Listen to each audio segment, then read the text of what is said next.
The Cabin is Always Hungry, a dungeon core horror slasher. Author and owner is HoppyCobalt. Mark Castle loves horror movies. But when he died in the hands of a cult, he is reincarnated and forced to become a dungeon core. And makes his domain as a lonely cabin in the woods. With newfound powers, he starts his revenge on the people who murdered him.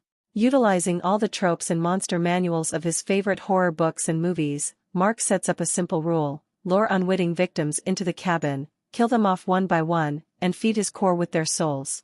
If anyone is lucky enough to survive until dawn, he rewards them with treasure, and their lives. But as Mark feeds and grows, the people who hunger for his unique power begin to take notice, and Mark is in even more danger than he imagined.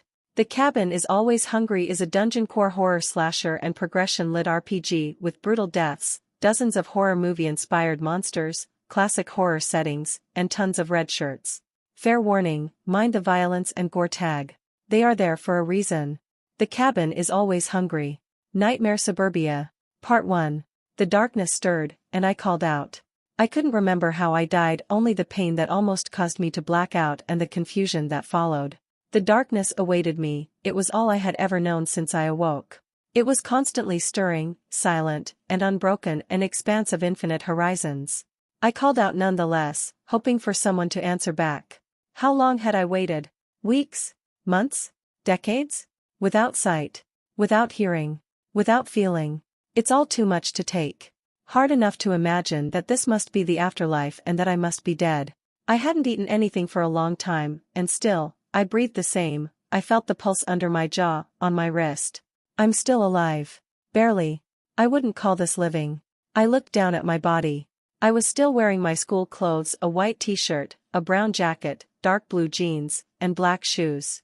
I could even spot the stain of the burrito I ate during lunch, the spilled coffee stains on the hem of my pants. When night came, when the alley beckoned, when the truck swerved up the curb, and the door opened, and a sharp pain wormed from the center of my forehead, radiating to the back of my skull and down the spine. I didn't want to think about how I died anymore. I was there, and now I'm here. Yet my new existence was impossible. I should be dead a long time ago from hunger. From thirst. I bit my tongue and bled and bled and bled, but it regrew the next day. All the blood drenching my shirt dissipated. I reckoned I must be dreaming. No, I was trapped in a nightmare. A coma. Was I stuck between life and death? I imagined laying on a hospital bed for months while my family and friends visited me. Did I even have visitors? I couldn't hear them in the darkness, their sobs and conversations. I had read somewhere that coma patients were still aware of their surroundings. Only the darkness kept me company. Always the darkness. No reassuring voice from my mother. No hushed whispers from my friends or the hums, drips, and beeps of machinery that kept me alive. Nothing. I had never been a religious man, all dressed in my Sunday best. I went only to church twice in my life. The first was for my baptism, and my grandmother dragged me to the second.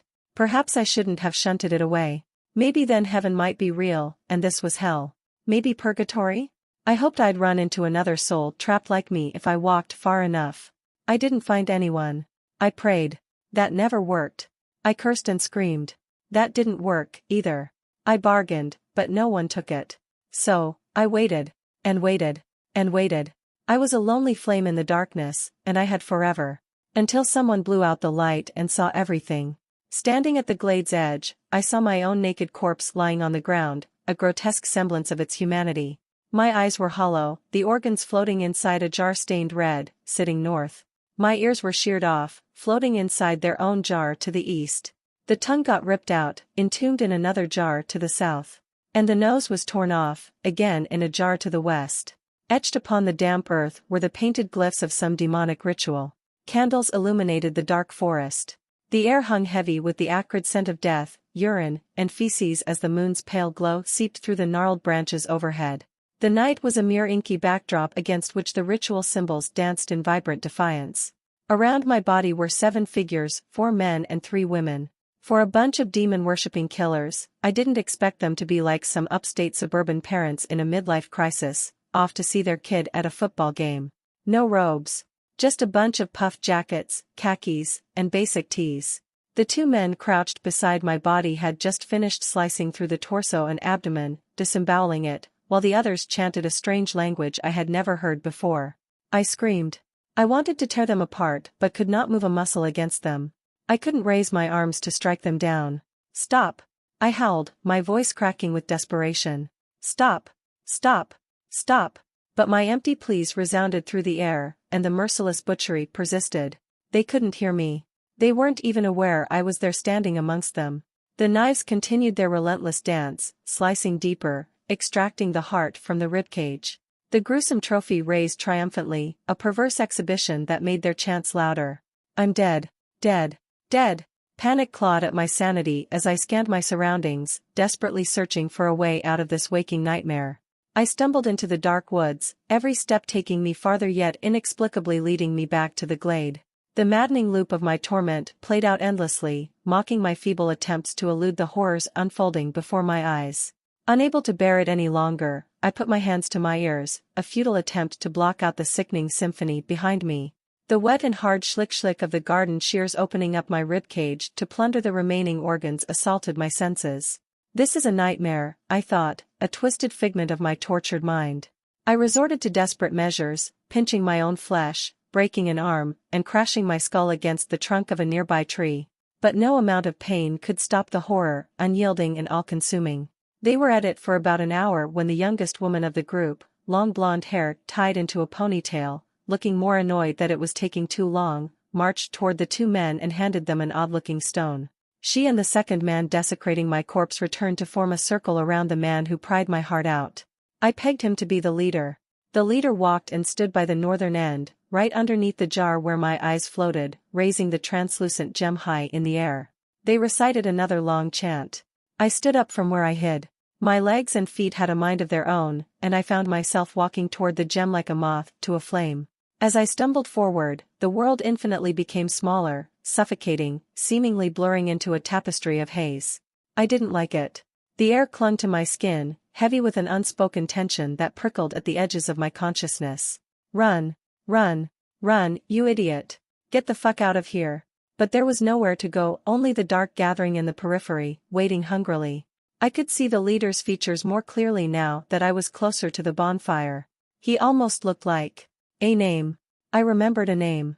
Coach Hodge. Justin Hodge. My high school's football coach.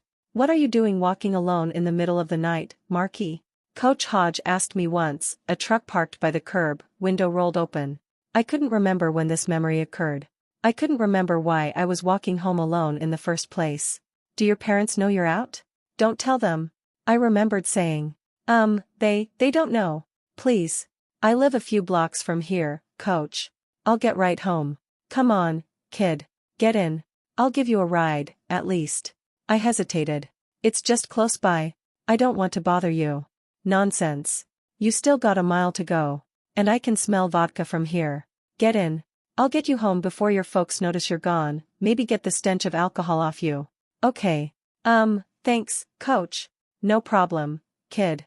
Now, what's the address again? I didn't remember anything after that. All messy and hazy. Radiohead blaring on the radio. Wrong street, wheels turning somewhere else. You made the wrong turn, coach. A blue handkerchief over my nose and mouth. I kicked and tried to scream. The darkness seeped in. My heart pounded against my chest, clenching my fists to the side as the trees seemed to close on me. I couldn't contain the tears any longer.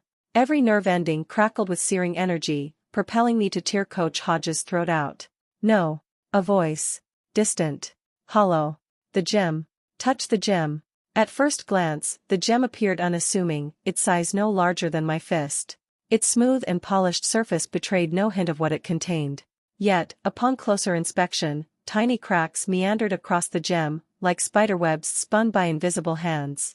A chaotic dance of colors played out within its crystalline core, an intricate kaleidoscope of shades, as if the gem held glass threads to keep itself together, glowing brighter and brighter as I drew near. A burst of crimson energy leaped from the gem's surface, forging an electric connection with my outstretched fingertip. My flesh remained unscathed, but an otherworldly sensation permeated the rest of my body. Coach Hodge seemed ignorant of the vortex of colors emanating from the gem. To him, it was nothing more than a rock devoid of the energy I now watched grow outward, enveloping me. My rational part screamed for me to flee, to escape the clutches of this magnetic force. Yet, an inexplicable compulsion compelled me forward, rendering me powerless against the gem's allure. The welling pit in my stomach grew, a bottomless chasm threatening to devour every rational thought. Touch. Yes. Grasp the gem. Go on. Determined, my fingers closed tightly around the strange gem, knuckles turning white under the strain. A sinister thrill coursed through my veins, mingling with a primal fear that refused to be silenced. I thought, no, Mark. Let go. Let go. Yet I willingly embraced the beckoning abyss, surrendering to the tantalizing unknown that awaited beyond the boundaries of the glade, gradually creeping in to consume me. Nightmare Suburbia. Part 2. There is a perfect understanding when a being is confined to the boundaries of the known world, where things are merely explained in theories proven to be closer to the truth. When the universe seems to fit, it calls to your connection to it, embracing its vibrant symphony, weird intricacies, and the unknowable of Mother Nature. You are alive, and this is the mundane menagerie of your existence. Accept it. I lost a part of that for something more. Something I couldn't explain. I could see. Not just confined through my own eyes, but as if I grew new ones behind my skull. Suddenly, I possessed a strange sight that transcended my physical form, peering through the foliage of trees, burrowing deep beneath the soil, soaring within the clouds, and even permeating the very air I breathed. My senses became heightened, tasting the essence of everything around me, hearing even the faintest whispers, inhaling the subtle variation of nature's scents, and feeling an intimate connection with every living being around me. It was addicting, invigorating, powerful. I feared it. I peered from above the glade. Whatever form I projected to interact with the physical world disappeared. Was this what death felt like? I could fly. Not just that, but I was also standing on the ground. Pulling higher, I was in the middle of McLaren Forest, a gentle breeze rustled the leaves below, almost peaceful except for the horror awaiting under the canopy. Over the horizon, 6 or maybe 7 miles, was Point Hope, the town I grew up in for more than 18 years of my former life, the lights faint under the witching hour. Without a watch, I could still tell the exact time, 3:34 a.m. From the glade, an off-beaten trail meandered towards a narrow dirt road flanked by 3 parked vehicles on the shoulder eagerly awaiting their occupants, the men and women who murdered Mark Castle. Coach Hodge's sudden cursing brought me back to the ground. What the fuck? Hodge stared at the gemstone, dumbfounded. I stared back at him, not from where I stood but from the stone itself. Coach Hodge carried me as if I was an object. Looking down, my entire body was gone. I was the gem. At first, I thought Coach Hodge recognized me as the stone, but it didn't seem like it. Coach? Is something supposed to happen? The young woman with the blonde ponytail. I recognized Jenna Batten, a popular real estate agent in the area. Mom bought their new house from her when we moved across town for something more upper-middle-class suburban and less other side of the tracks. Hodge kept staring at the gemstone as if looking at it harder could discern what was wrong with it. It should have worked. He turned to the second man, who aided him with gutting my body. Dave, did you fucking get the goat I asked for? I did. Dave squeaked. I made sure and talked to the butcher, Hodge. Hodge picked up a goblet I did not see from the pointed pyramidal glyph near the southern end and took a whiff. This better be Sonnen goat, Dave, or I swear if you get me another pygmy like last time. I swear. It's the goat. Seen it drained myself. Oh my god, this is Portland all over again, another woman sighed, massaging her temples as she sat on a log. She was a few years older than Jenna, with dark skin with curly black hair tied into a bun. She looked familiar, but she might be another townie like the others. Hodge shook his head. No, this is not another Portland, Maxine, because we'll fix it. Oh? Like you did the last time? Maxine asked. How did that turn out for the rest of us? Coach, what's wrong? Jenna asked again. Out of the others, she seemed new to the group, almost lost. She held tight to her jacket and was the only member who refused to look at my disemboweled corpse, pretending it wasn't there. This is what's wrong. Hodge threw the rock to the ground. I felt its impact on the damp earth and thought it would break me into million pieces. I remained intact, fortunately. Fuck. We wasted it. I can't have another delay, Justin, another woman from the circle said. You promised us it would be tonight. We covered for you when this Castle kid went missing, and now. Hodge heaved a sigh. I know, Becca. I'm aware. We've got important shit coming up. My heart sank. Becca? As in Deputy Rebecca Torres? With my many eyes drifting in the wind, I leaned forward to take a better look. Yes. Definitely her.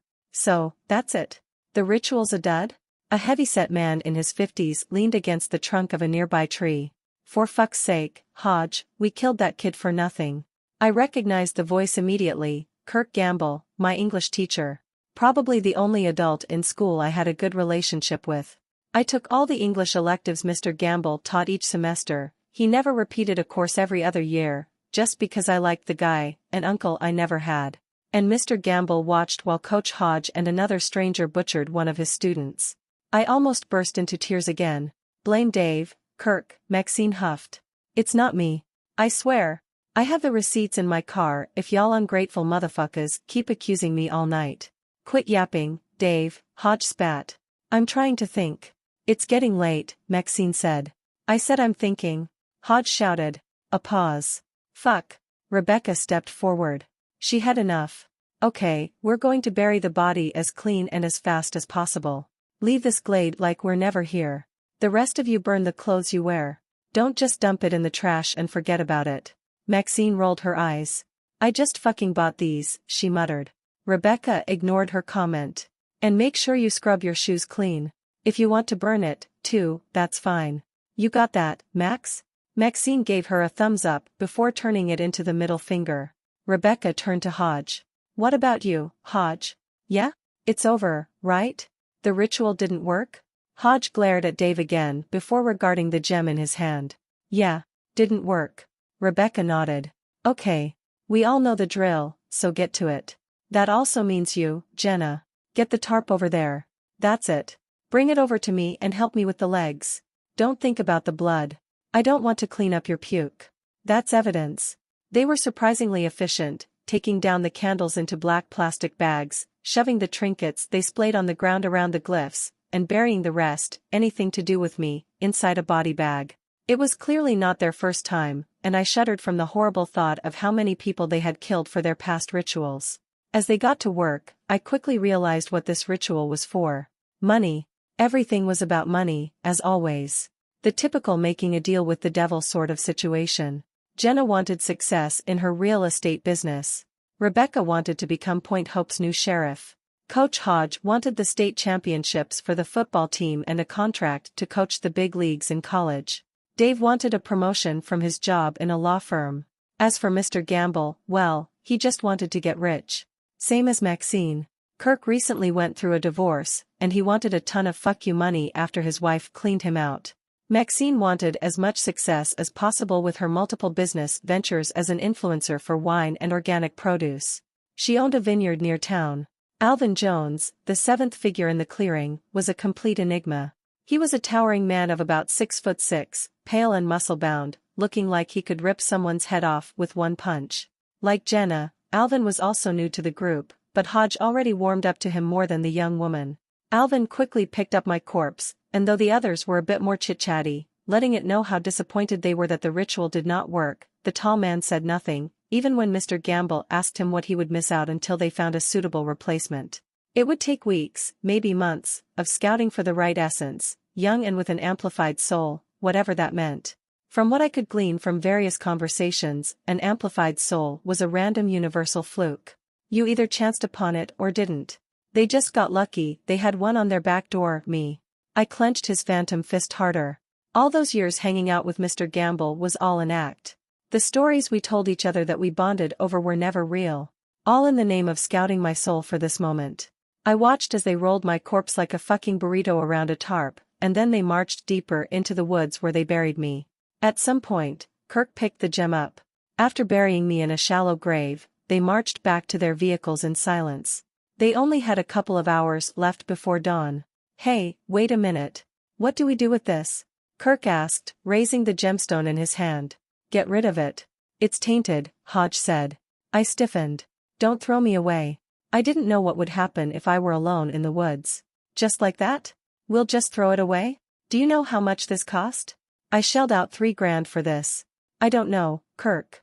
Do you know more about this stuff than I do? Kirk gritted his teeth. No.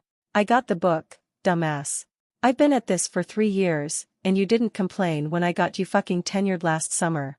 That gem's gonna fuck us up the next time we use it. You better find something else. I know what works. Apparently not this one, Kirk mumbled. Hodge glared. What? I didn't hear you quite clearly, Kirk. Can you repeat that? Nothing. No, I know you fucking said something. I didn't say anything, Hodge. Jesus Christ. He threw the gemstone on the ground, marched to his Toyota, and climbed behind the wheel. Rebecca stepped in. Guys, I've had enough of this shit. Can we not argue and go home already? Maxine crossed her arms. How long until the next one, Hodge? Jenna nodded. Yeah. I have a big client coming up in a couple of weeks. I need them to sign on purchasing a vineyard, Justin. I literally mean it when millions are on the line. It's my biggest sale yet, and I don't want anything to mess it up. I'll let you all know. Hodge sulked and entered his Ford truck. The same truck that I climbed into before everything went black. But can you do it in 2 weeks? Jenna asked again, stifling her urgency. Jenna, I'm tired. Do you want to scout another kid? Jenna held her tongue.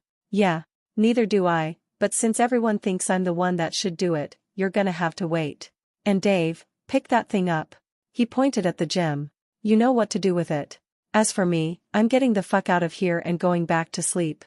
I have football practice early in the morning. Dave sighed and picked the gem up. He was about to walk over to the Range Rover when Hodge drove away. Hodge, you're my ride, man. Dave shouted, but Hodge's taillights vanished when he rounded a corner. Maxine climbed behind into Kirk's Toyota with Rebecca and Jenna, but clearly, there wasn't any room for Dave. I'll give you a ride, Alvin said, gesturing to his beat-up sedan. Unlike the others, Alvin didn't quite fit the suburban mold the others seemed to proudly wear like a second skin. He wore a leather jacket and black cargo pants. And he wore actual hiking boots for the occasion. While I was in Dave's palm, I could sense the man's hesitation. Maxine shot him an apologetic look before Kirk turned on the ignition and drove away. Dave let out a breath. Do you know where I live? Alvin nodded. Hop in. Dave shoved me, the gemstone, inside his stinking backpack and climbed into the car. Nightmare Suburbia. Part 3. As the beat-up sedan rumbled away from the forest, I realized I was tethered to that cursed gem. No matter how hard I tried, I couldn't escape its grasp. I was like a hapless kite tied to the sedan's roof, helplessly watching the world whiz by, mocking my attempts to flee. Each time I dared to venture beyond its boundaries, which was around a mile radius, I found myself back inside the car, forced to endure the excruciating small talk between Alvin and Dave about jobs, sports, and whatever the hell Dave thought would be an excellent conversation to drown out the silence. I did learn one thing. Apparently, they had been recruited into Hodge's little demonic cult for a few months now. However, that didn't tell me how Hodge learned such things in the first place. We drove past the sign. Welcome to Point Hope, Oregon. Population, 43,556. Below it, with a couple of bullet holes, read. Home of fine grapes. Drive slow. A few vineyards flitted past my peripheral vision as we delved deeper into the town proper. Though my memories were hazy, I remembered eating with my friends at the old pizzeria and dinner theater every third Thursday of the month like a ritual. Where my family would eat breakfast every Sunday at a Mom and Pop's Waffles restaurant with the best French toast in the state near the park. Where my cousin had a beautiful wedding by the gazebo. I remember everyone made a big deal about a family of geese moving into town. Eerily, there was not a soul in sight. Downtown was always busy, even for a mid-sized town like Point Hope. Alvin parked the car in front of Dave's 2-story ranch house, nestled at the northeast edge of town. My friends and I called it Green Hill because it was where most of the town's wealthy residents with daddy issues resided, overlooking most of the city on top of a literal hill. Dave stepped out of the car, retrieved his bag from the back seat, and attempted a half-hearted display of gratitude. Thanks, Alvin. I guess I'll see you around? Alvin merely nodded. Good night.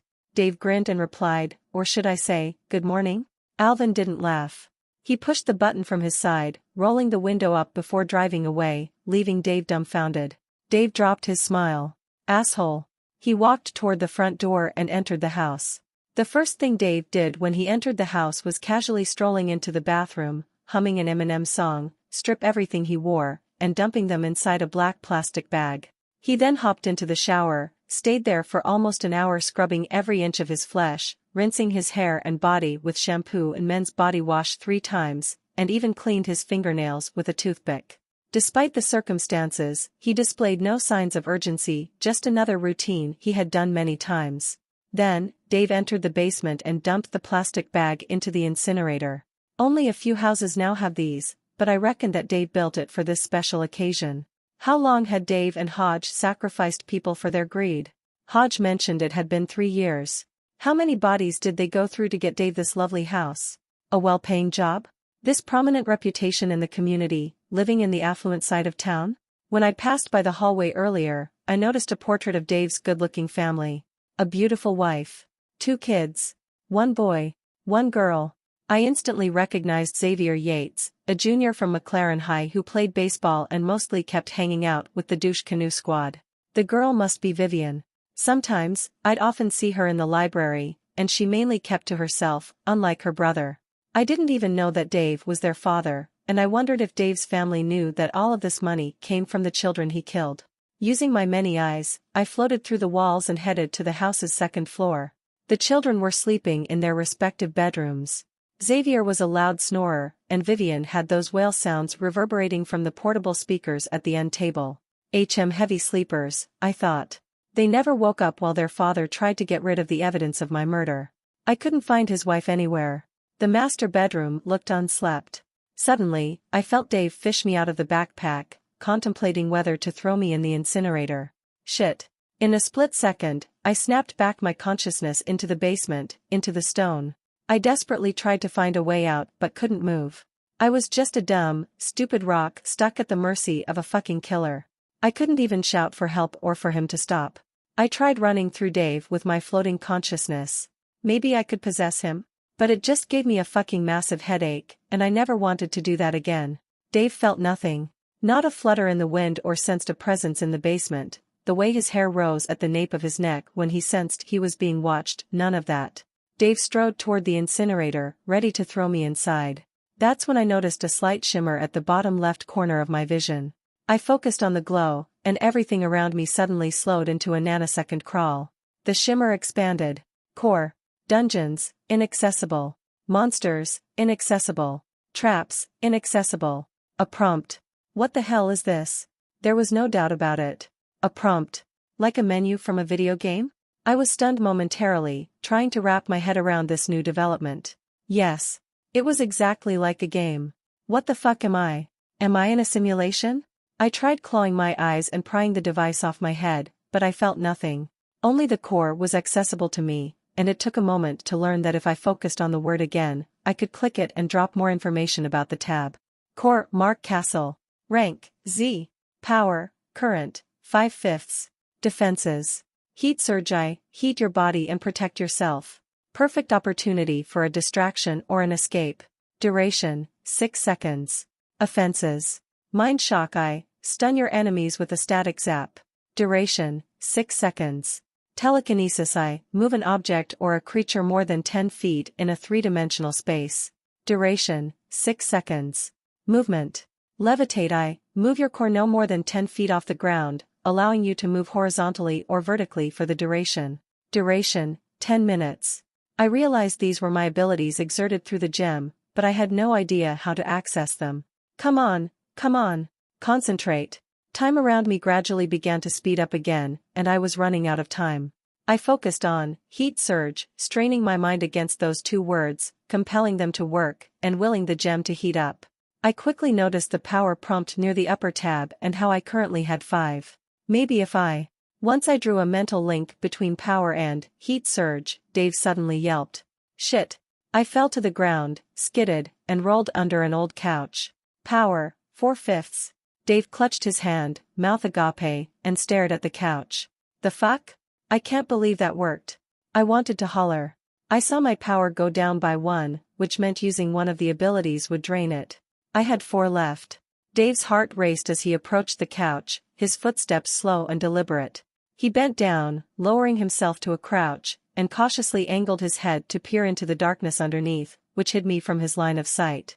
As his eyes strained to adjust, confusion danced across his face.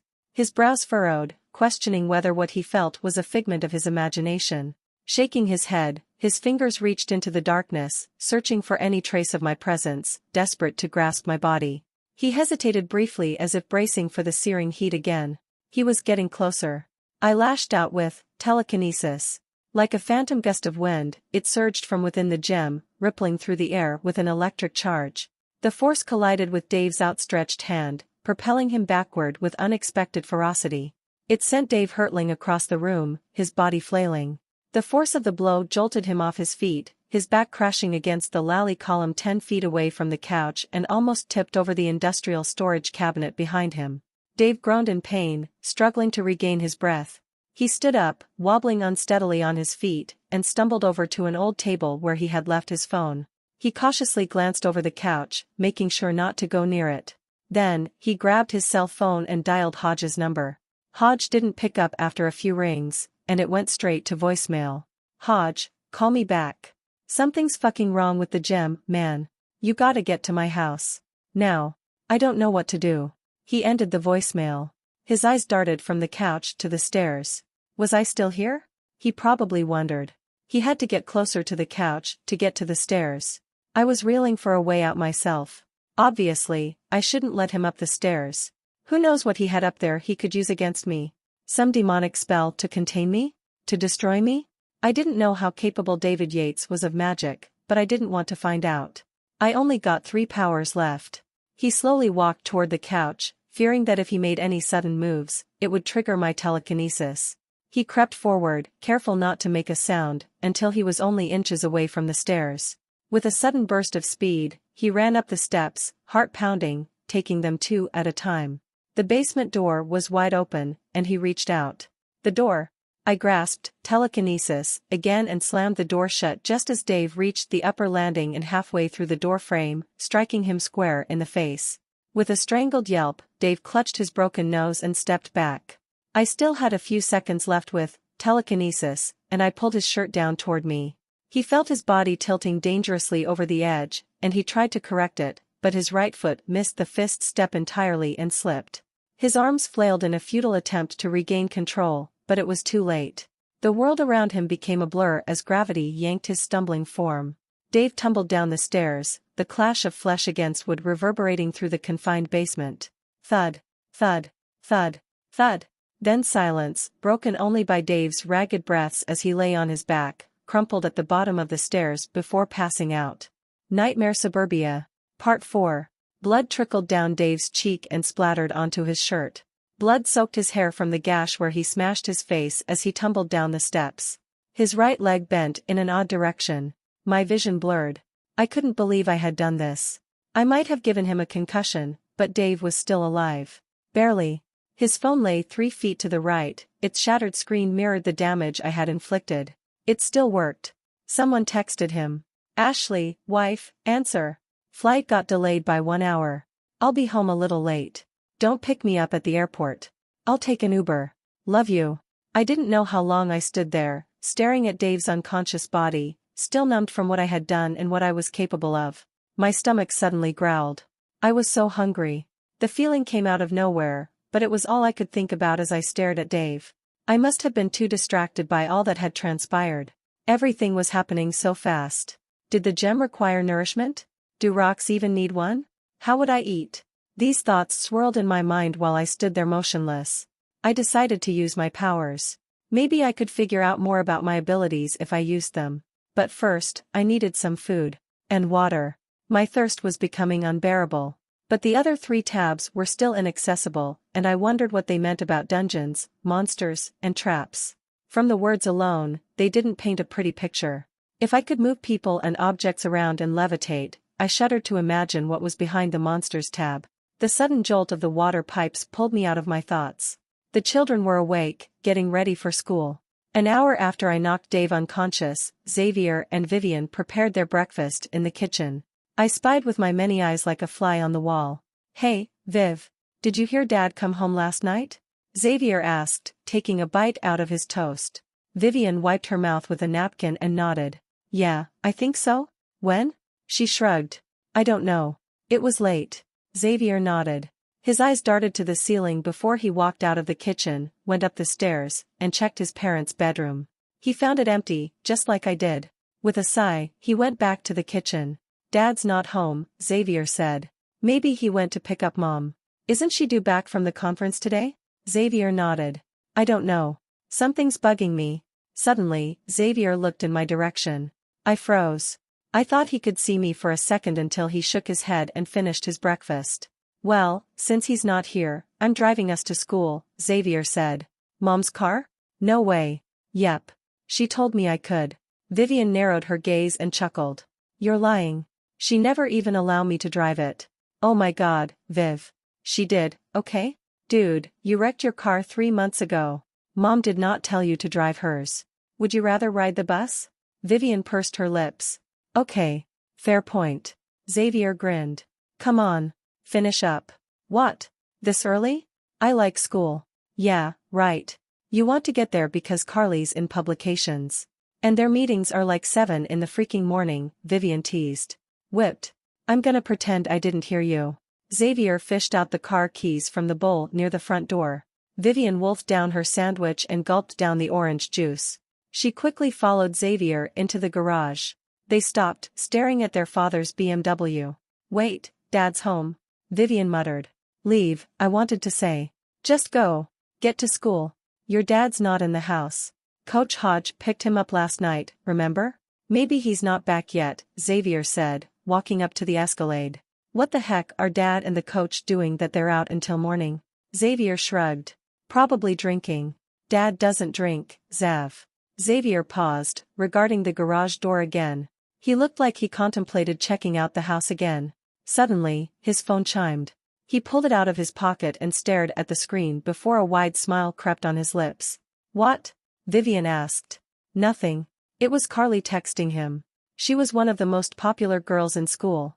She played volleyball, wrote for the school's newspaper, and planned on running for school president for her senior year. Carly, to school. I'll see you by the quad with Zoe once I'm done with meeting. Xavier opened the driver's side door. Get in. Vivian rolled her eyes. That's Carly, isn't it? I said get in. We don't want to be late. We got like 47 minutes until the first bell, Zav. That's like too much. Vivian stifled a laugh. Whatever. What about Dad? I'm sure Coach Hodge will drop him off any minute. He's picking up Mom from the airport, after all. Vivian sighed. Okay. Fine. Why don't you tell Carly already that you like her? It's so exhausting seeing you run around like. Dave suddenly jolted awake, snapping me back to the basement. His ragged breaths grew heavy. A broken rib might have punctured his lungs. He coughed and wheezed as he tried to sit up until he noticed his broken leg. The Escalade's engines roared as Xavier turned on the ignition. Help! Dave screamed. Help me! His voice reverberated through the basement. I flinched and floated back toward the couch. Xavier! Viv! I'm down here. But Xavier and Vivian didn't hear him. Vivian connected the USB cable charger to her phone to the car's speakers. Music blasted through them, drowning out Dave's muffled screams from the basement. Help! I'm down here. The garage door slid open, and Xavier drove out into the street, heading into town, and left me alone with Dave. He heard the car's noise gradually fade, his chance for help dissipating. Dave tried to reach for his phone. Without hesitating, I unleashed my telekinetic power, swatting the device away from his fingertips. It soared through the room and tumbled under what used to be a TV stand. Dave froze, the realization hit him like a truck. I was still there, or at least the phantasmal presence he believed was tormenting him. His quivering lips and glazed eyes showed me his fear. And it was fucking intoxicating. More, was all I could think about. His frantic gaze darted around the room. There was none. In a hushed whisper, desperation dripped from Dave's trembling voice. Please, he pleaded, his words barely audible. Whoever you are, I swear I have nothing to do with it.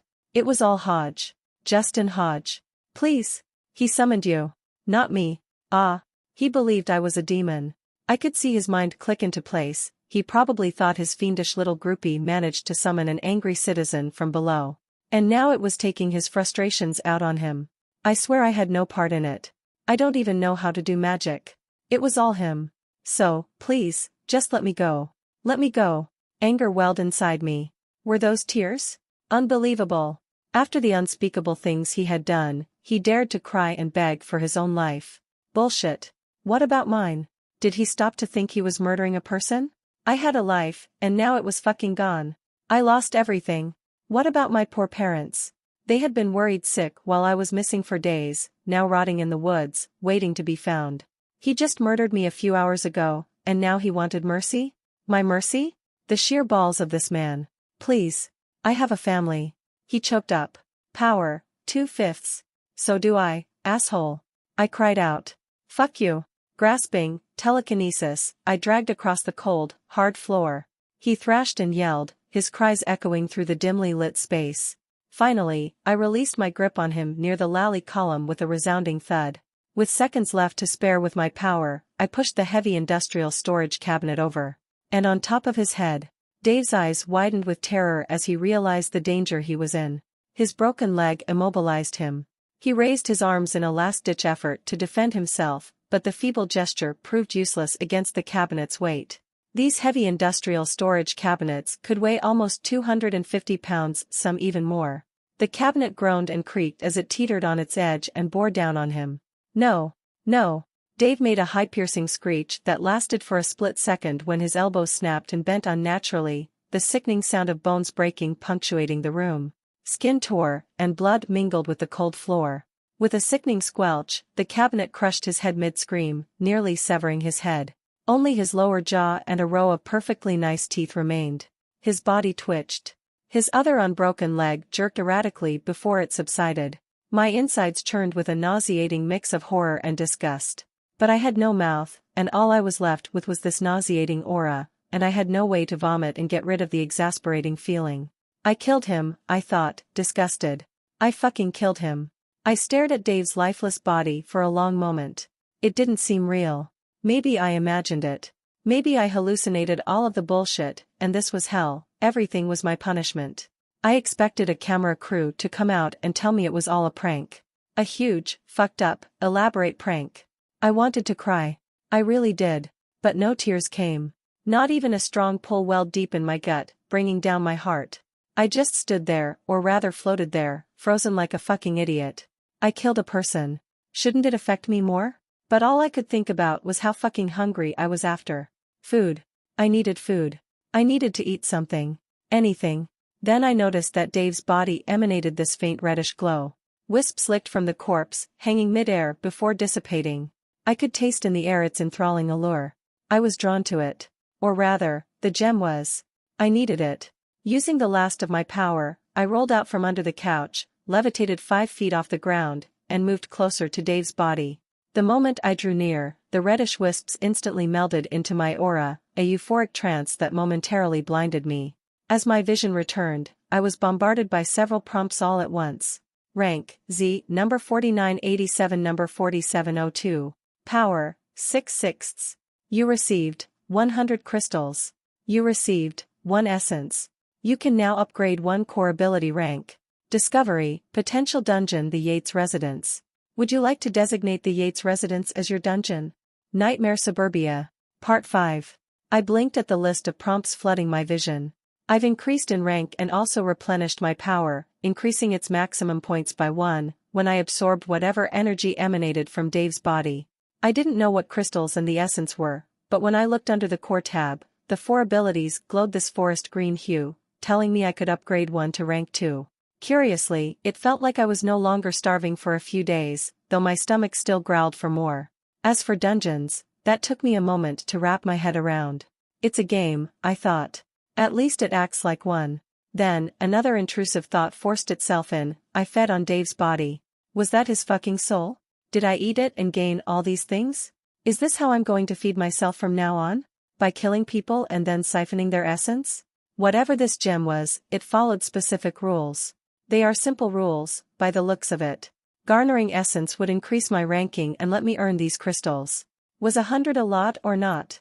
I didn't know how low Z was, but it's probably not that good if we follow this alphabetically. As for the numbers, did it mean there were more than 4,000 others like me? On Earth? Or on other worlds? I shook away the scary repercussions of such a reality. I didn't want to delve too deep into it right now. I have more significant problems.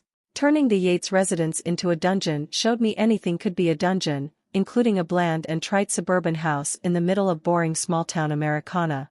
I wondered why it used the word dungeon and whether it genuinely meant a dungeon, like in the books, games, and movies where adventurers go down and get killed by elaborate traps and monsters. When I looked at the other tabs, it made more sense. But the magic didn't exist here. The floating gem, me, contradicted that thought. Also, there were no adventurers on Earth, no sword-wielding aficionados, egotistical wizards, and fire-breathing dragons, just boring humans plodding on with their lives until they retired. We have gun lovers, soldiers, martial artists, power-hungry politicians, and Wall Street billionaires hoarding the gold. Do they count? The only man who I knew could do magic was Coach Hodge, and even he was incompetent at it. And he did murder me, so I shouldn't go to him for advice about magical floating rocks that can absorb energy when people die. Just thinking his name alone filled me with rage. I looked at the last notification again. Would you like to designate the Yates residence as your dungeon? What would happen if I did? I wondered out loud, but no one could hear me anyway. Will it make it permanent? Can I have more than one? I immediately found my answer when I focused on my rank. As a rank Z dungeon core, you can create one dungeon. Interesting. Did that mean I could build more than one as I increased my rank? And what the fuck is a dungeon core? The tab just led me to my name, Mark Castle. Okay, that doesn't really tell me what I am. What's my purpose? To grow. I paused.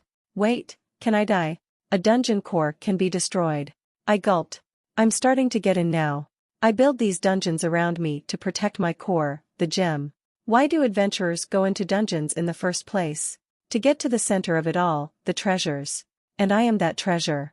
There's probably a competent version of Coach Hodge running around out there, looking for the likes of me. If I could harness essence and do this magical crap, imagine what a summoner like Coach Hodge could do with my own essence now that I am a dungeon core.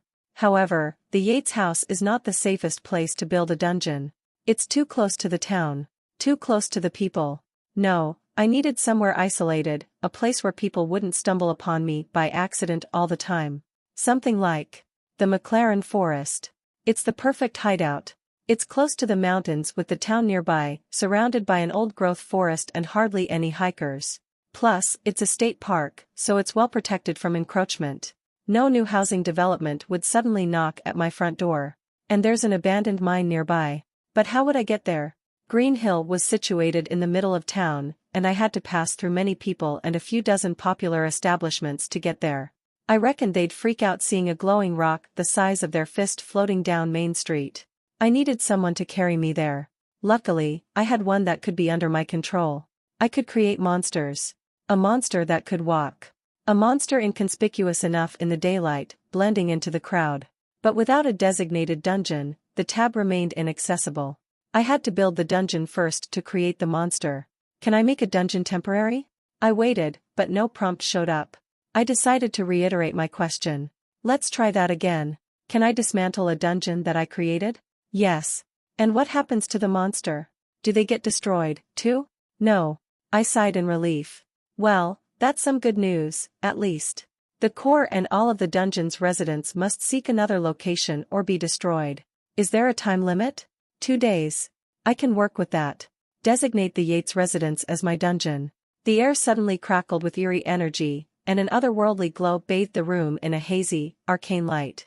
Sigils and glyphs in varied shapes formed around me, etched into the floor, the walls, every nook and cranny, pulsing with a vibrant blue, green, red, and golden color, their lines weaving together in a complex web of power.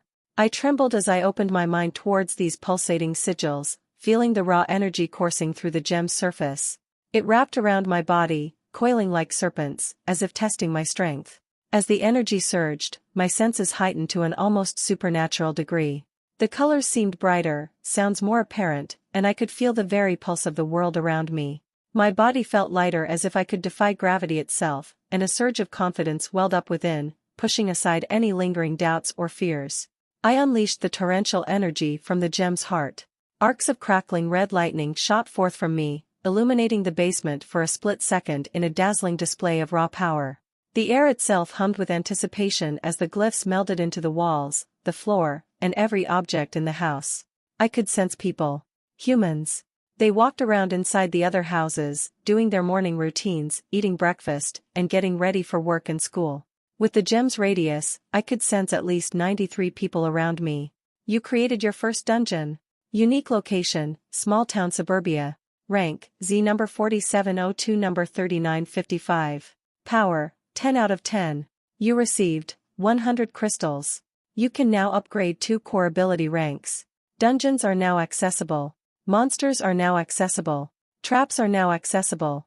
I was surprised that just by creating the dungeon, I made a giant leap in ranks, added 4 more power slots, and then gained more crystals, now totaling 200. I might have triggered a hidden reward. It was my first dungeon, after all. I wondered if there were any more hidden ones. But first things first. I opened up the Core tab and decided, with my upgrade of 2 points, that increasing my telekinesis and levitation to rank 2 would better help me defend myself and gain more movement. Telekinesis 2, move an object or a creature more than 15 feet in a 3-dimensional space. Duration, 12 seconds. Levitate 2, move your core no more than 15 feet off the ground, allowing you to move horizontally or vertically for the duration. Duration, 15 minutes. The upgrades increased the ability's distance by 5 feet and doubled my telekinetic duration by another 6 seconds. However, levitation only extended that by 5 minutes. I doubted that would be enough to get me to the woods, especially with my measly power slots. I would need hundreds. It would do for now. A ringing phone from beneath the TV stand in the basement pulled me out of my thoughts. Dave's phone. I floated under the furniture. It rang twice while the same person texted Dave a few more times. Wisps of red energy crackled around the gem as my rage boiled over. Maxine, don't answer. Genius. Answer the phone. Hodge wants me to come over. You said it's important? Maxine, don't answer. Dude. Answer the phone. Maxine, don't answer. Adam and I will be over around noon. If it's not that important, let me know soon so we can go do something else. Maxine Fairley. She was one of the cultists who killed me. The wine girl, I thought.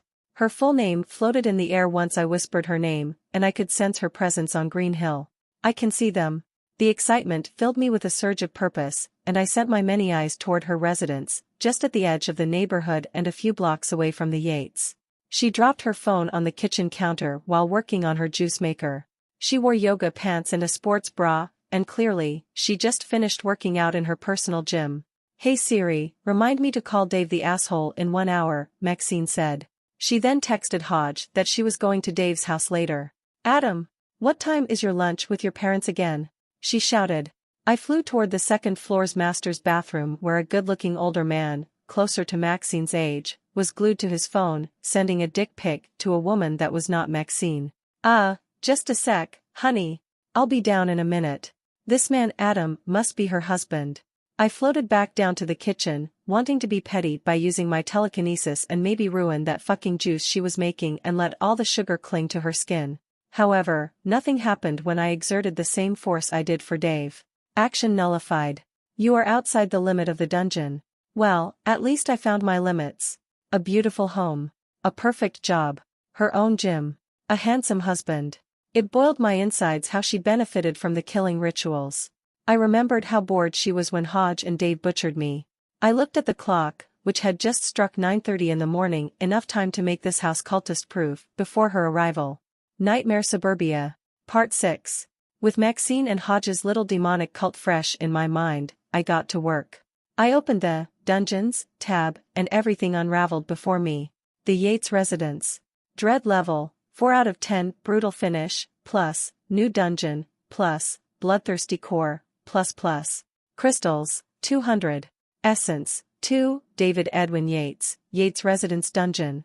Aura and environment, 0/3. Empty. Monsters, 0/2. Name. Marker. Status. Empty. Locations. Master bedroom. Vivian's bedroom. Xavier's bedroom. Master bathroom. Second bathroom. Kitchen. Living room. Study room. Backyard. Shed. Basement, 1 kill, brutal finish. Car garage. After messing around for an hour, I learned that dread fluctuated based on what I did inside the dungeon. I didn't know how to feel about the system marking me as a bloodthirsty core, but I admit I did go overboard with killing Dave by throwing him around like a rag doll and crushing his skull with the cabinet.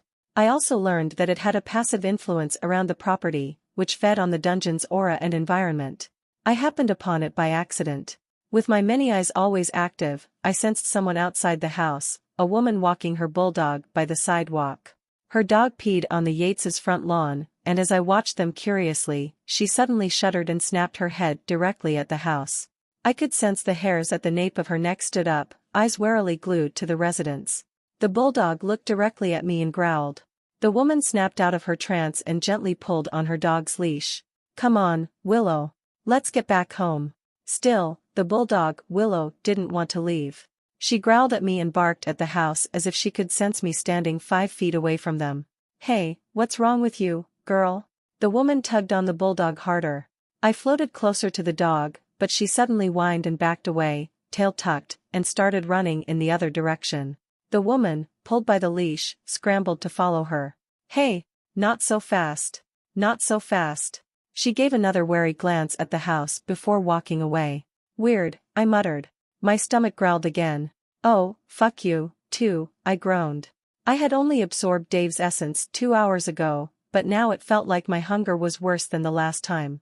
I didn't know if my core was broken or if I would always be hungry like this. I returned to the Dungeons tab and accessed Aura and Atmosphere. They were easy to learn. Like what the woman experienced, the heebie-jeebies, I called it I could actively influence anyone who entered my dungeon with unique lair actions. And the list was long. It took me an hour just to read a tenth of it. I couldn't access most because I wasn't powerful enough or higher in rank, but I chose 3 auras I liked the most from those I could pick, costing 15 crystals each to purchase. Phantasmal Cold. The dungeon is unusually 20 degrees colder than the outside's temperature, shedding a delver's resolve over time. Duration, 1 hour. Strange noises. Produce an audible noise from within the chamber, a cry from a baby, a howl of a wolf, a whisper, or a scream. Take your pick and lower a delver's resolve. Duration, 1 minute. Luring trance. Play with a delver's emotions and lure them into a trap. Dread requirement, 4. Each aura had a cooldown of about 10 minutes after the effect ended. If I wanted to lessen the cooldown, I had to increase my rank title from Z to something else I had yet to encounter. I also learned that the people who entered dungeons were called delvers and that their common trait was resolve. Each delver had varying numbers of resolve, just as I had with power, but I had to lower it to make them more susceptible to my attacks, traps, and the monster's unique effects. The lower it was, the higher chances they would die. However, the only way to lower it was to basically torture them with all my contraptions. I frowned. A part of me still clung to a semblance of my former life. I feared that I would be like this permanently, and the only way I could survive was to feed on essence. I tried to feed on a small robin that perched on the chimney with my telekinesis, crushing it with my mind, but no glowing wisps like Dave's emanated from its corpse for me to siphon. It had to come from a person, a sapient being. I had to survive like a fucking vampire. Despite that, I would gladly feed on Hodge and his cultists over and over if possible. They deserved that much after what they did to me. As the hour ticked by, I noticed that I was getting excited for Maxine to arrive. With only an hour left, I opened the Monsters tab. Monster archetype. Abomination. Angelic. Beast. Colossal. Construct. Demonic. Elemental. Fey. Humanoid. Insect. Monstrosity. Plant. Slime. Swarm. Undead. Unlike auras, I had to use essence instead of crystals to purchase a monster's archetype. At first, I thought I would be buying a single goblin or a ghost from another long list, but it was much simpler than that.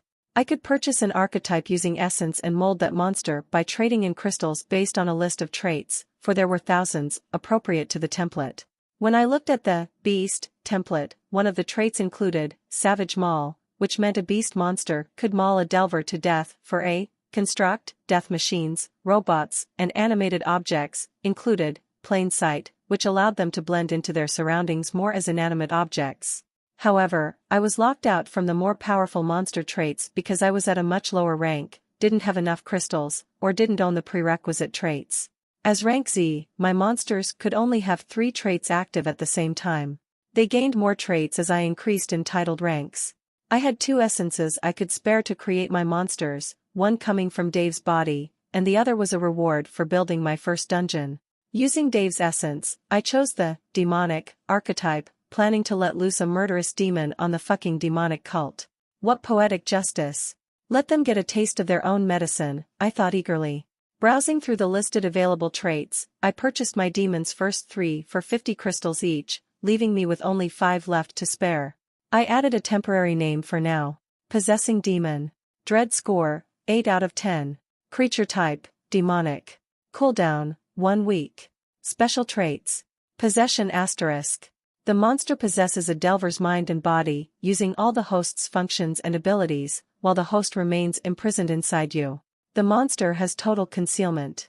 Resolve requirement, 2. Mocking torment. The monster can induce hallucinations, read minds, copy voices, and produce demonic speech to torment a delver's psyche by gleaning their memories and fears, shedding their resolve. Incorporeal body asterisk.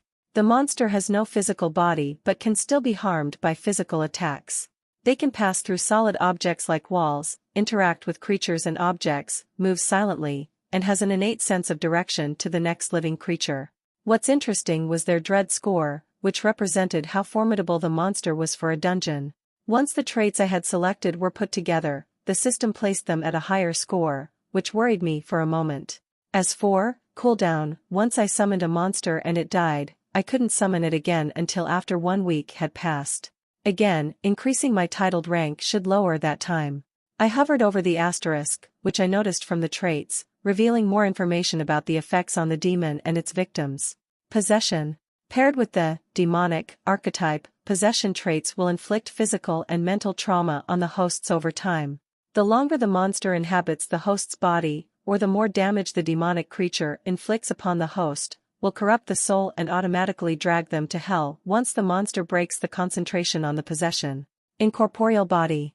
Paired with the demonic or undead archetypes like ghosts, spirits, and malevolent devils, the monster with the incorporeal body trait can still interact with the mortal realm and yield considerable strength and limited telekinetic force to inflict physical attacks upon a delver.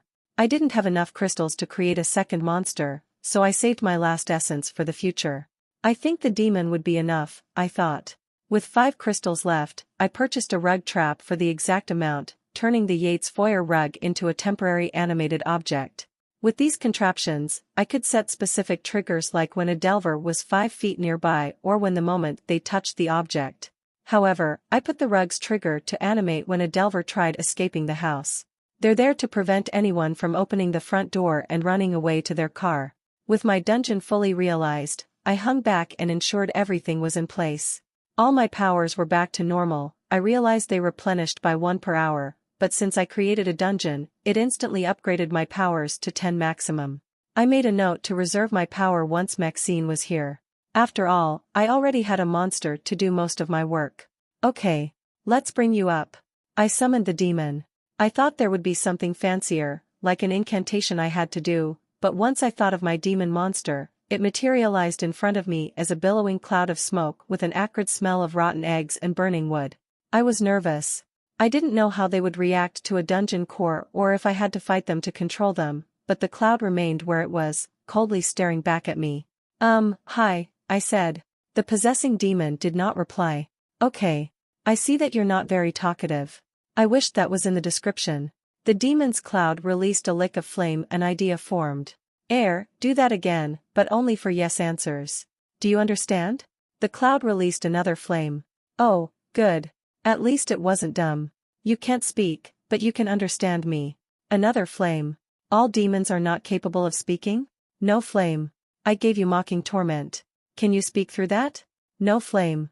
All right. I'm guessing that's only for. I looked over at Dave's body. The demon produced a little lick of flame. Do you want me to make a mouth for you? A flame. I nodded. Okay. And I'm guessing that's a trait? Another flame lick. I glanced over the traits list and found speech there, and it cost 50 crystals. Excellent, I thought sarcastically. This would get expensive real quick if I wanted my monsters to talk back to me. At least you can understand me. Well, demon, we've got a lot of work to do. Someone's coming to this house soon, and I want you to bring them hell. Torment them. Torture them with your mind tricks. Possess them. I've given you the traits you need. Another lick of a flame. I smiled. Once I give the word, we will begin. A car door slamming close interrupted me. It came from the front of the house, and I flew over there and saw a woman take out her luggage from the trunk of a car. Another man helped her. Oh, you don't need to do that, the woman said to the driver, who grabbed the luggage for her. It's not that heavy. I froze when I recognized her from the family portraits displayed in the Yates living room. Ashley, Dave's wife. I completely forgot that she was supposed to come home from the airport and take an Uber. Shit. Ashley waved goodbye to the driver. "Thank you," she said before walking toward the front door and entering the dungeon. Once she stepped on the threshold, a green aura glowed around her body. Nightmare Suburbia. Part 7. Ashley. Ashley Yates trudged into the dimly lit foyer and wheeled her suitcase behind her like a reluctant companion. Exhaustion pressed down upon her, etching deep lines onto her face. With every step, the floorboards creaked. "Hello?" Ashley called out, the sound swallowed by the oppressive silence that greeted her. Her voice bounced off the cold walls. "Dave, are you home, sweetie?" No one answered. "Viv? Xavier?" Well, at least they're in school, Ashley thought. Xavier tended to skip school whenever she wasn't home, but that changed a few weeks ago. Ashley reckoned it had something to do with the girl, and though Viv kept her lips sealed, she proved her suspicions were correct when she saw him walk around the house glued to his phone, constantly texting someone named Carly. A new girlfriend? A crush? Viv hadn't mentioned a girl by that name before, and if she was from the right family. She entered the house, put her luggage to the side of the door, and took off her shoes. She opened the closet door and grabbed her slippers. With Dave probably at work, she had the house to herself. At least her boss gave her a day off after attending the conference in Miami. With jet lag wrapping a band around her head, she welcomed a nap. She shivered all of a sudden. Why is it so freaking cold in here? She remembered looking at the weather app on her phone while waiting for her flight back to Florida. It was supposed to be sunny throughout the week at a steady 75 degrees Fahrenheit across the Willamette Valley. A little dash of a waning summer before the cold would set in.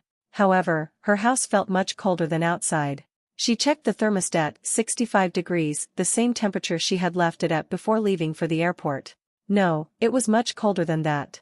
She increased the temperature by 10 degrees, hoping that should alleviate the chill. She grabbed her luggage and walked up the stairs, checking Viv's and Xavier's rooms in case they were in the house. When she found the rooms empty, she smiled. She went into the master's bedroom and started stripping. "Alexa, play my Spotify playlist," she called out from across the room. ABBA's I Have a Dream blared from the speakers.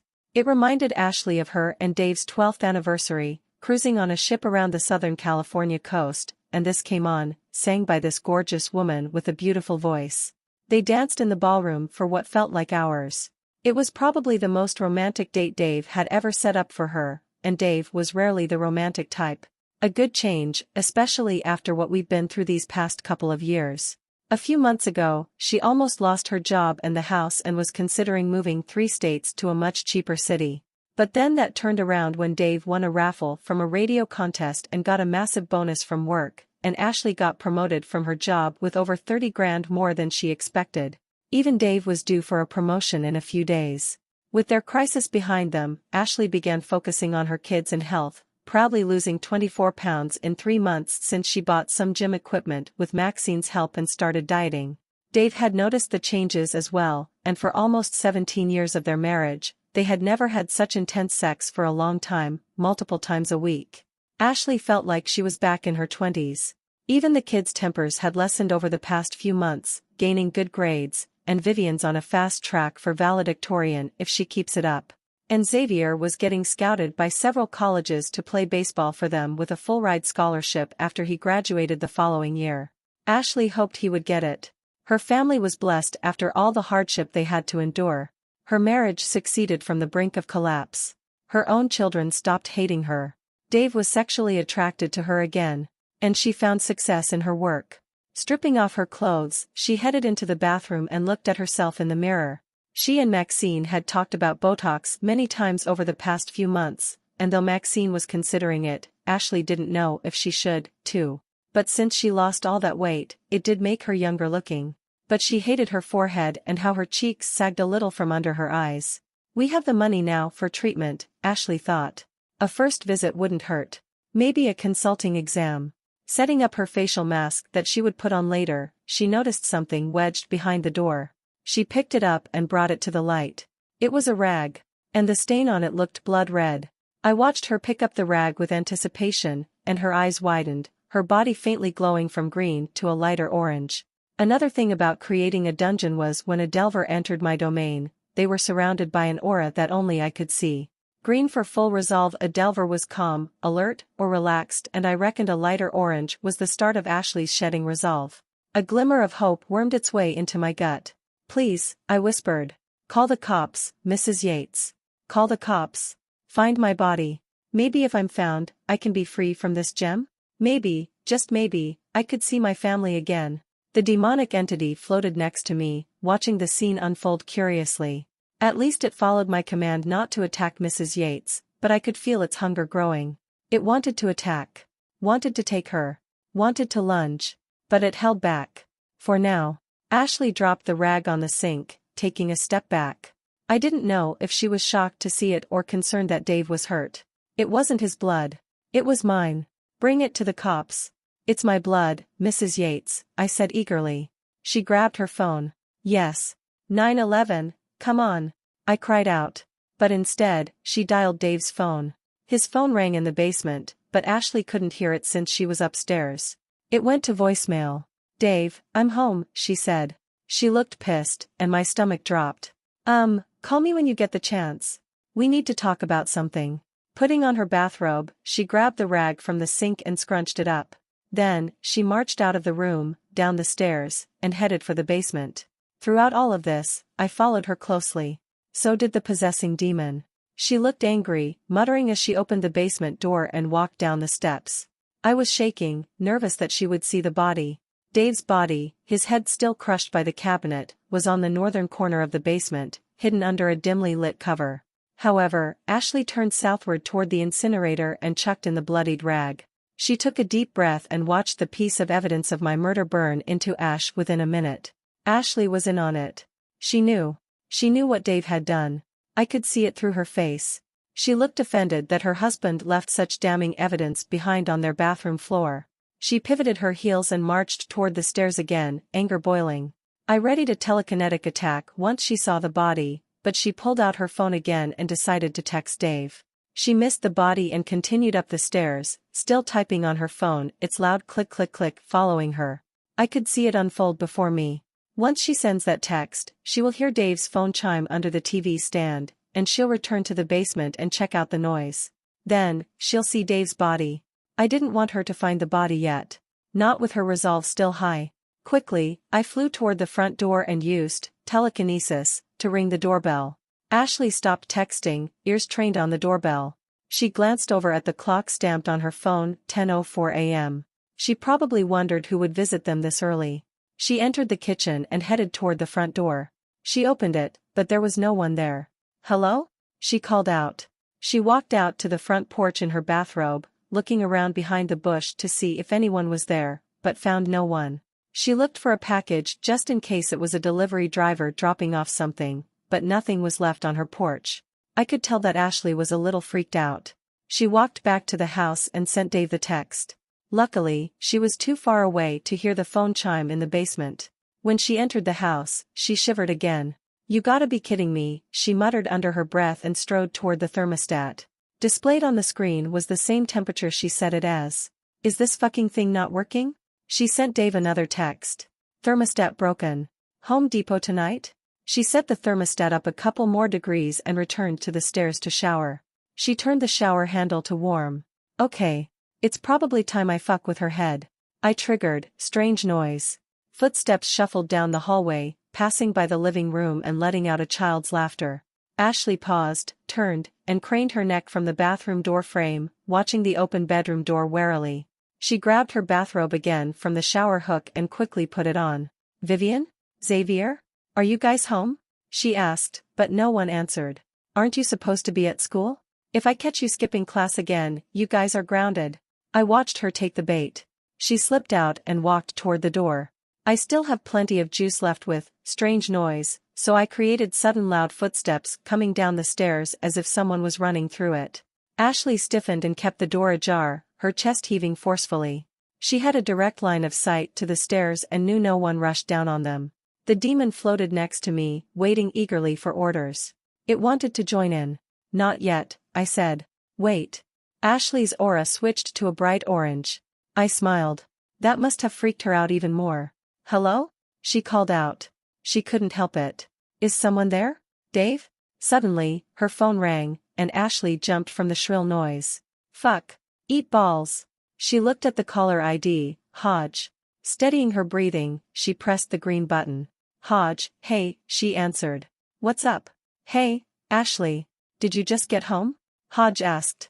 Hearing his voice again made me shiver. Yeah. A few minutes ago. What's up? Dave called me early in the morning, but Maxine said he wasn't answering his phone when she called. I called him too, but he didn't answer. Alvin told me he dropped him off and made it home okay. I went to the basement and realized that Hodge called him a minute ago. I was too distracted, freaking out. Ashley. I think he's at work, Ashley said. What did he call about?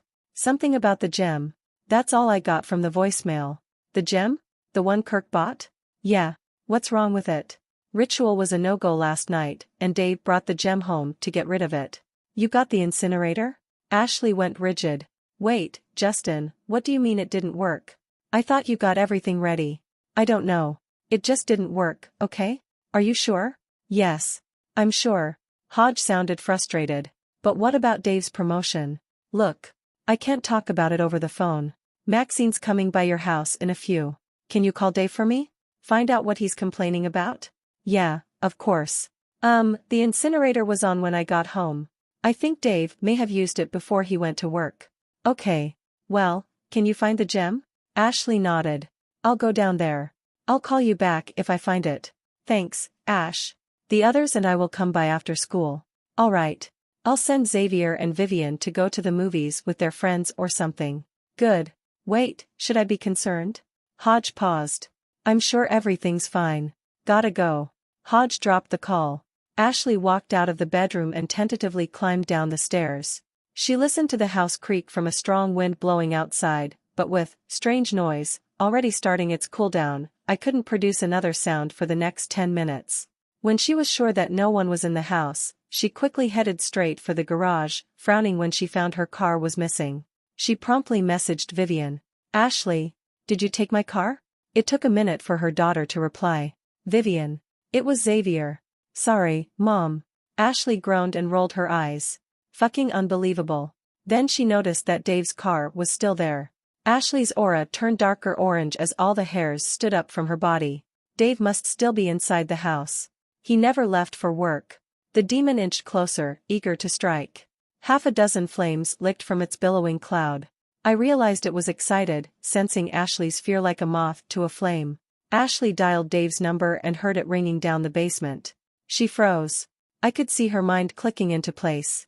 She was down there a moment ago, and she never saw him, realized that she wasn't paying attention.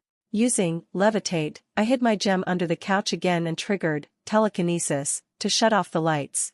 Power, 7 out of 10. Ashley walked toward the basement door and slowly opened it.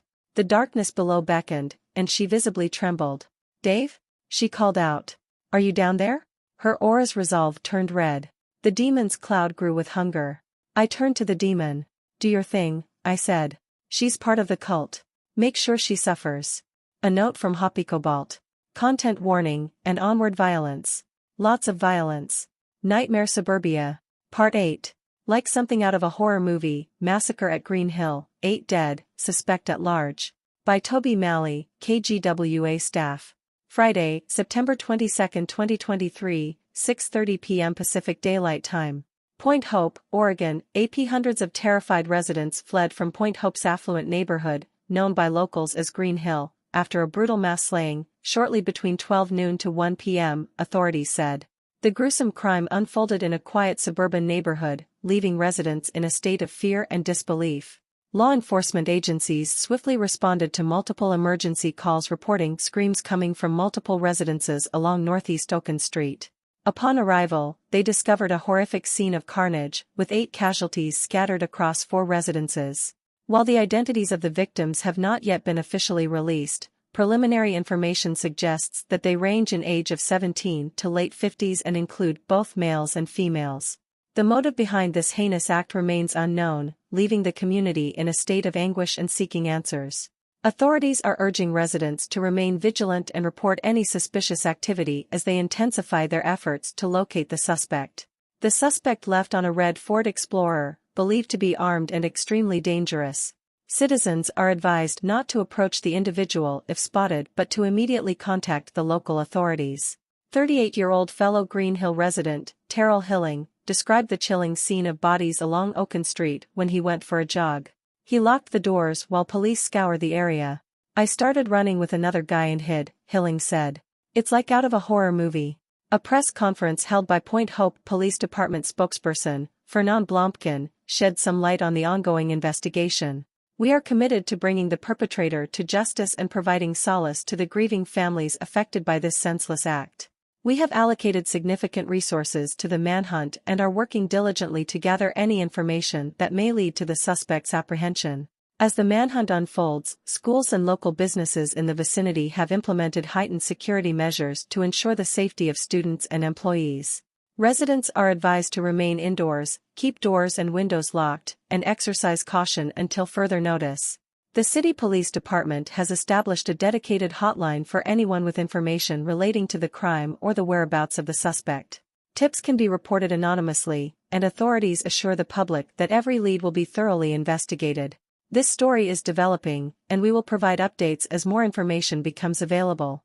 10 hours earlier, Ashley stepped into the landing, peering into the sinister darkness below. "Dave?" she called out again. She didn't like the look of it. I could see her wondering what was wrong with the lights. "You know this is not funny." She called for him again. "Nothing." Ashley waited, took a step down, then another, and another. "Dave? Baby?" She stopped, stared down at the darkness, listened. Still nothing. Her eyes were fixed on the bottom step's corners as if she feared someone was waiting by the wings, something in the dark, waiting to strike. And she was mostly correct. The demon remained, looming like a menacing shadow mere inches from her trail. But there was no movement. No sound. She continued down the stairs. And then it happened. I watched, transfixed, as the demon I created snatched her from behind with a savage force. I didn't add superhuman strength as part of the demon's traits, but monsters with the demonic archetypes already came with a passive strength level that was a little stronger than a human. But seeing it in the flesh still surprised me. Ashley screamed as she was lifted into the air and pulled backward. The stairs disappeared from beneath her feet. Her legs kicked frantically, trying to find some purchase, but there was none. Her hands flailed helplessly, trying to grab onto something. Anything. The demon dangled her a couple of feet before it chucked her down the stairs, tumbling just as Dave did, and landed on her face.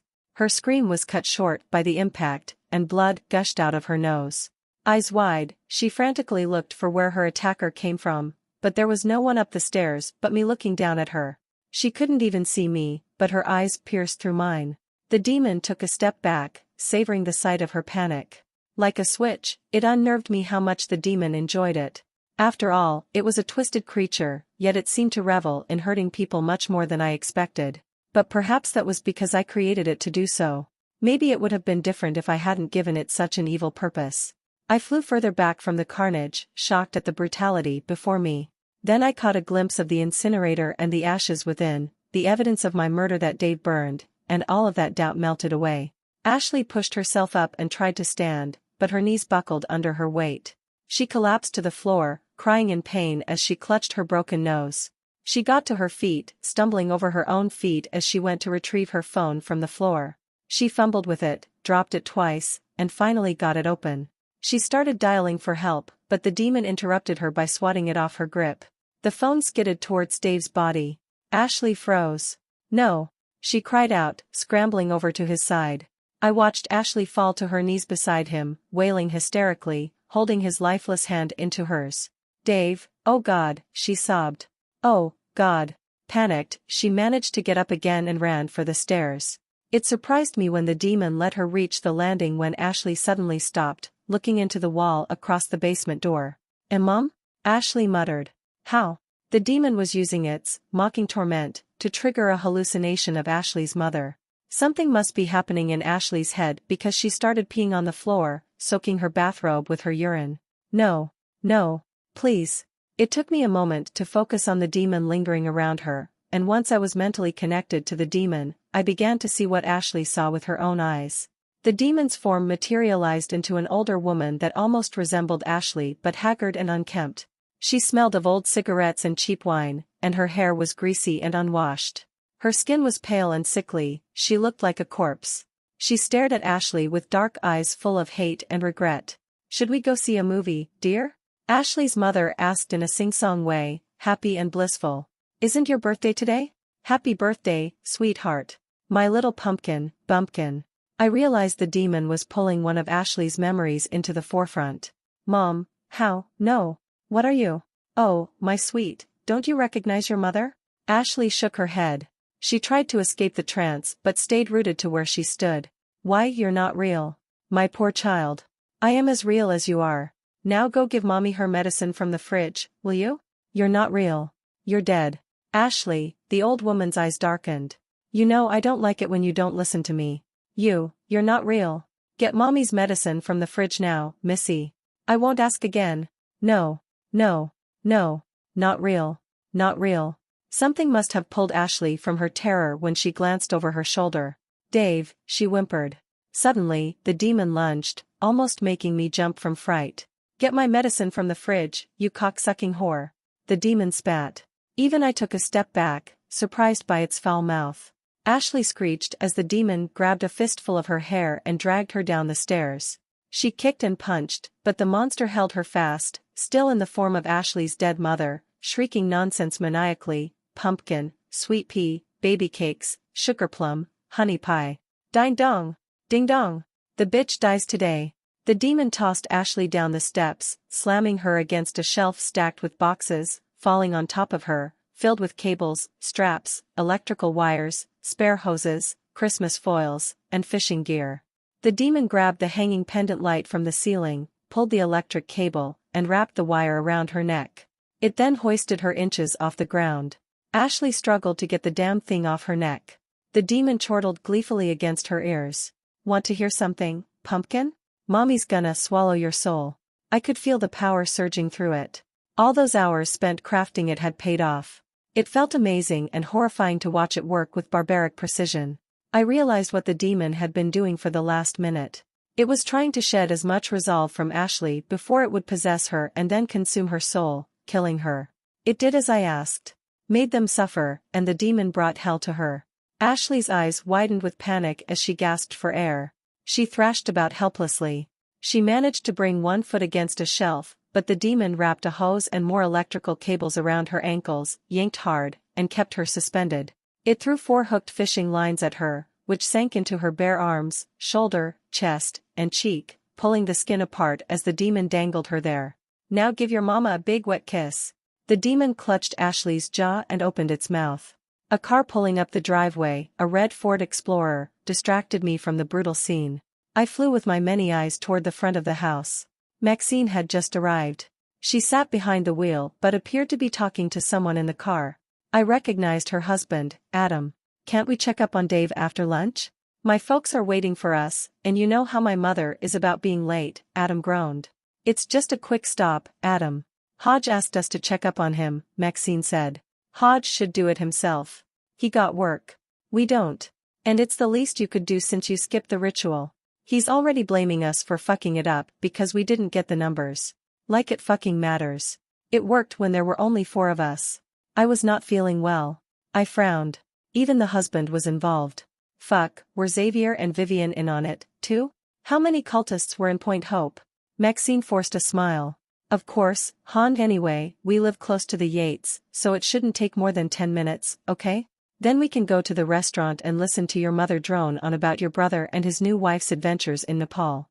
Adam scoffed. He told me he climbed Mount Everest. Said he had pictures. And you believe him? That takes months of training, you know. And your brother ain't got that kind of money. Doesn't matter. Mom believes it, so we'll have to swallow it. Maxine shook her head. Stupid. She turned to look at the house. Hey, do you feel something odd? Adam tilted his head. What? I don't know. Something looked different about Dave's house, but I can't tell what it was. Adam peered over her shoulder and looked around the front lawn. Dave finally switched on the lawnmower? Maxine rolled her eyes. Whatever. She opened the door and climbed out of the car. I hurried back to the basement. Ashley lay on the floor, eyes wide open to the ceiling. The electrical cables around her neck were loose, bruising her neck red and purple. I couldn't see the demon anymore. No smoke cloud lingering at the corner. No faint smell of rotten eggs. Even Ashley's aura was gone completely. Is she dead? I wondered. Then, Ashley's eyes blinked, and they quickly turned to look at me. Directly at me. Demon? I asked. Ashley sat up. She never left her gaze on me. Master, she said, but it sounded garbled. Strained. Like a child stuttering to express a complicated word for the first time. Her voice also sounded an octave lower. She cleared her throat. I serve, she forced to say. I didn't expect you would do that, I said. Throw her around a few times, sure, but I looked at the bloodied fishing tackles, cables, and hoses the demon used to torture her. Master asks for suffering. Pain. I serve. Demon Ashley, looked up, almost confused why it should go against its nature. It's a demon, after all. They were experts at tormenting people. Demon Ashley then sniffed the air. Ah, new meat. The doorbell rang. Demon Ashley got up and started walking up the stairs, and was that a lullaby I heard? She hummed a tune to the Rockabye Baby as she walked into the kitchen and headed for the door. Demon? Demon Ashley continued, stumbling slowly toward the door. The demon was still trying to get used to the body. She opened the door a smidge before pivoting and headed for the stairs. She puffed up the collar of her bathrobe higher, hiding the bruises around her neck, and then pulled the sleeves around her wrists to hide the rope marks. Maxine stared at the door momentarily before pushing it open, creaking loudly. Hello? She called out, pushing the door wide open. She and Adam caught Ashley halfway up the stairs, her back facing them. Oh, hey, Ash, Adam said and waved. His smile suddenly dropped. Is something wrong? Demon Ashley paused near the landing. Need to take a shower, she said lowly without looking back at them. I was impressed that the demon made it sound like Ashley's voice and speech pattern this time, not the warped, strangled, and baritone voice I heard in the basement. Oh. Maxine narrowed her eyes. Is it okay if we wait down here? Ashley tilted her head a little. Please. Adam pointed at the living room. We'll sit right there. And, could you get Dave as well? Is he in the house? A long pause. Yes. Maxine shot Adam a wary look. Oh, well, let him know we're in the living room then. Demon Ashley continued walking up the steps and turned the corner. They entered the living room and sat silently, listening to the muffled sound of the water pipes shuddering as Ashley turned on the shower and hopped in. As the couple sat down, a greenish aura formed around them. Nightmare Suburbia. Part 9. After 10 minutes had passed since Ashley went upstairs and Dave did not show up, Maxine leaned over to Adam with a worried gaze to the stairs. I don't think he's coming, she said. Is he even home? Ashley told us he's here. He must be busy. Adam craned his neck to peer into the backyard. Well, he's definitely not out there.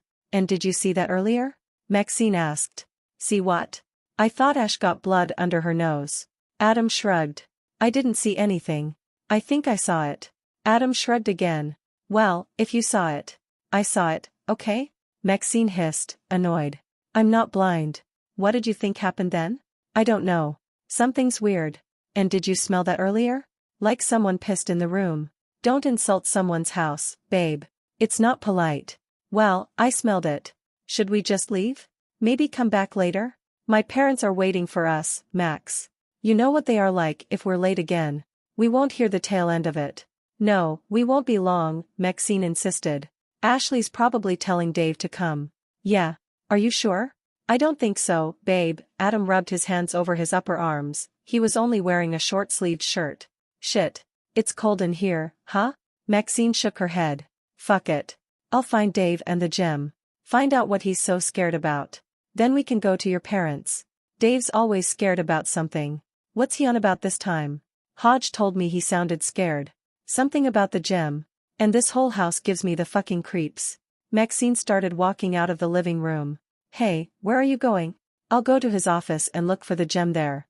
You can stay right here in case Ashley comes back down. Tell her I went to get water. Or, you can help? Adam let out a breath. That's all right with me. I'll stay right here. It was clear Adam didn't feel like looking for a lost gem anyway.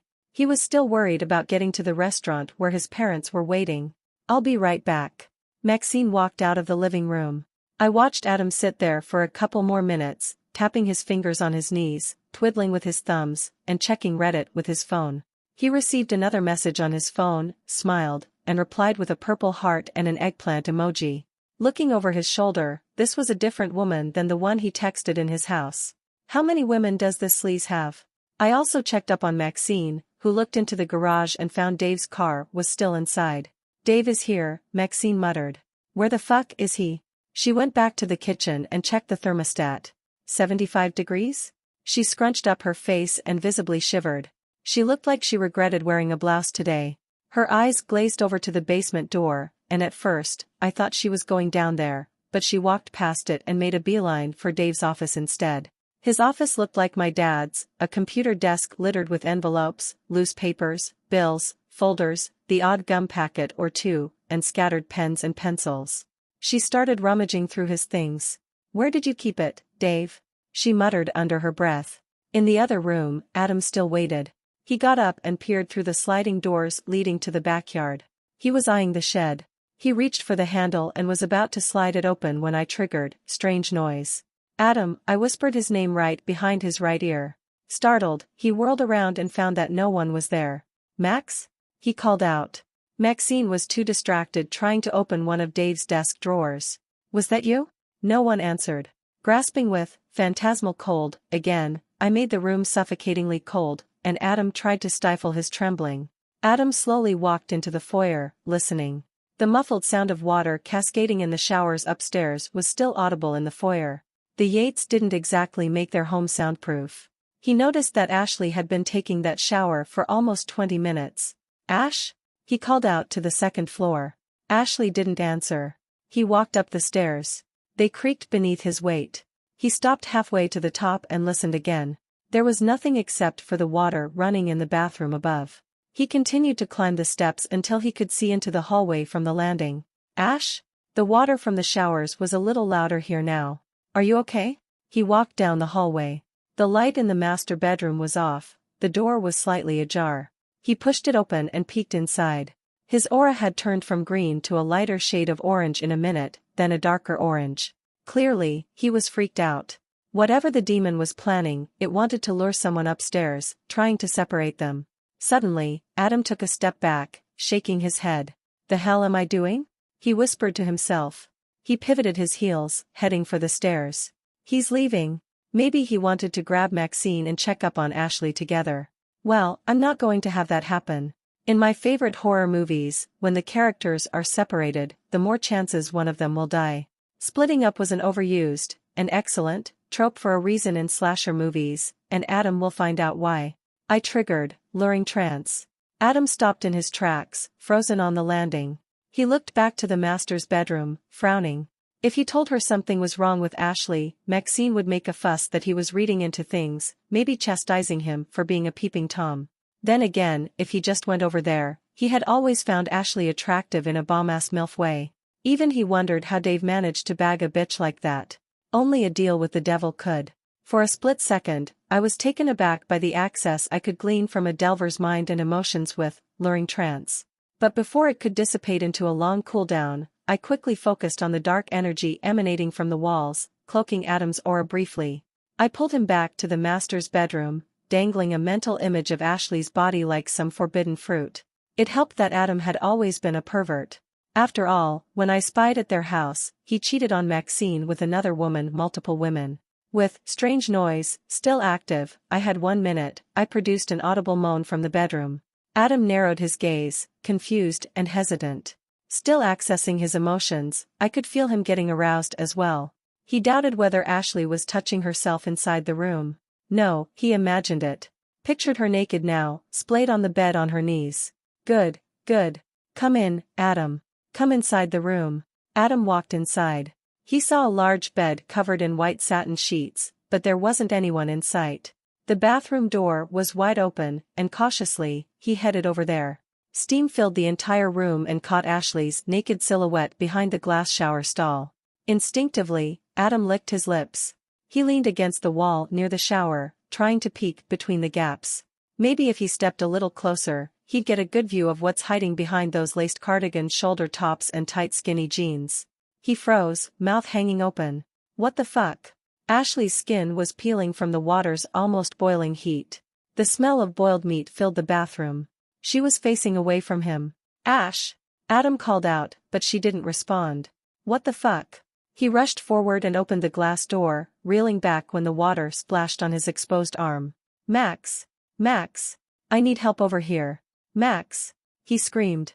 He gasped at the sight of Ashley's nude form.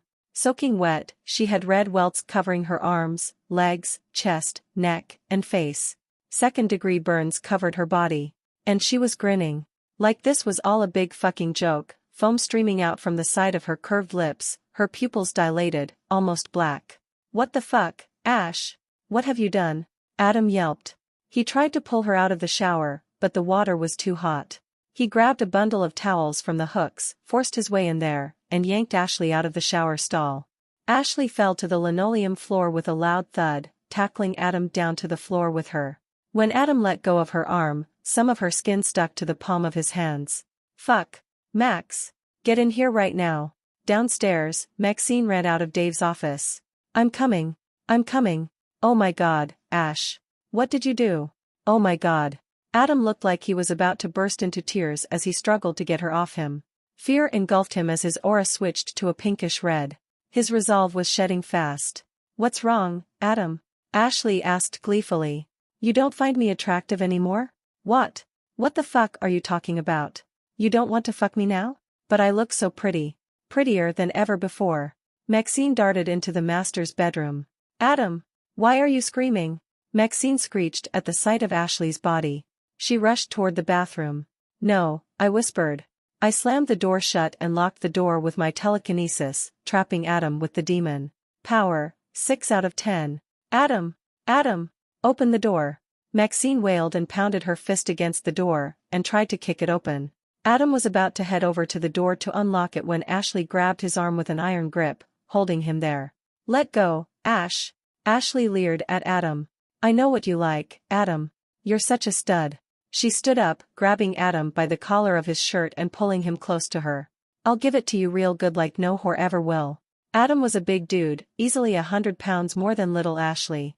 But with the demon inhabiting her body, she chucked him off the ground and slammed him against the bathroom mirror, shattering it. Adam grunted, rolled over the counter, and fell on his stomach. Maxine stopped pounding on the door momentarily. Adam! What's that sound? Unlock the door. Max! Call for help. Still, Maxine continued pounding her fist on the wood. Open the fucking door, Adam. Ashley picked up a big shard of the glass from the sink and raised it high, moaning as she stabbed Adam's back multiple times. Blood seeped out of each wound. Adam screamed. I can smell your fear. She laughed as she plunged the shard deeper into his flesh, then another, and turned him around to face her. Fuck. Fuck. Fuck. Stop. Adam begged for someone to save him. He kicked and punched at the demon, trying to push her off him, but she kept stabbing him with the broken mirror. Blood poured out of his mouth as Ashley punctured a lung. Ash! Stop! Hello, Ashley said giddily. I like your pic. You have nice breasts. So perky.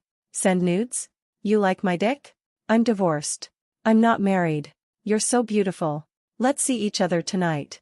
My wife is not home for the week. If I have a choice, I'm leaving my wife for you. With each stab, Ashley mocked him. Adam's eyes widened, realizing she was repeating what he texted on his secret dating app on his phone with his multiple mistresses. You have been a naughty boy. You'll do well with the maggots. Demon Ashley then jammed the shard into Adam's privates. Even I cringed and looked away for a moment as Ashley took off Adam's shorts and cut off his penis, forced his mouth open, and shoved his dick inside his mouth. She covered them with her free hand, forcing him to choke on the organ. Take it like a man, Adam. Ashley cackled. Maxine banged on the door again. Ashley! Stop it. Ashley grabbed a handful of Adam's hair and pulled his head back, exposing his throat. Say, please. Adam gasped through clenched teeth. With his hair pulled back, he swallowed pieces of his flesh. His aura turned blood red. Ashley smiled. Good boy. Then she slit his throat with the sharp edge of the broken mirror piece. Blood gushed out and hit Ashley straight to the face, soaking red. The demon held in ecstasy as blood dripped onto her naked body. Adam's aura faded into a brighter red glow, which coalesced into a wisp and entered my consciousness. Inside Ashley's body, her faint aura also became a wisp. The demon had finished consuming her soul. You have gained 2 essences, Adam Fairley, Ashley Yates. You have gained 300 crystals. It was addicting, the rush entering my form like drinking water after hiking in the desert for days or washing off my body from filth after wading through mud. My mind was clearer, my senses more heightened than ever before. I wanted to feed on Maxine's essence next, almost eager to get it over and crush her skull with my mind. However, revenge is served best cold. And I still wanted to make the people who killed me suffer a worse fate than death. She's next, I said to the demon, gesturing to the door. But don't kill her just yet. I want you to possess her. With a creaky voice, Ashley said, understood, Master. Nightmare Suburbia. Part 10. Ashley slinked back into the mist and into the shower stall. The door swung open.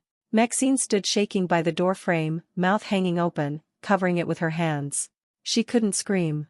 She couldn't process what was in front of her. Adam lying on the ground, eyes wide open, covered in blood, his throat slashed clean to the bone. ADM? Maxine let out a stuttered breath. Seeing her husband's body was enough to plummet her resolve from a bright orange to a hungry darker shade. Her heart rate sped up as she stepped closer to the corpse. Then she noticed Ashley's silhouette in the mist and backed away slowly. Ash, she whispered to her. What did you do to him? I didn't mean to, Max, Ashley whimpered. I was impressed by how the demon could imitate them uncannily lifelike, almost close to trolling Maxine's grief. The demon mocked a sob. I didn't mean to. You have to believe me. You killed him, Ashley, Maxine whispered as if saying it out loud made it untrue. It's not me. You killed him.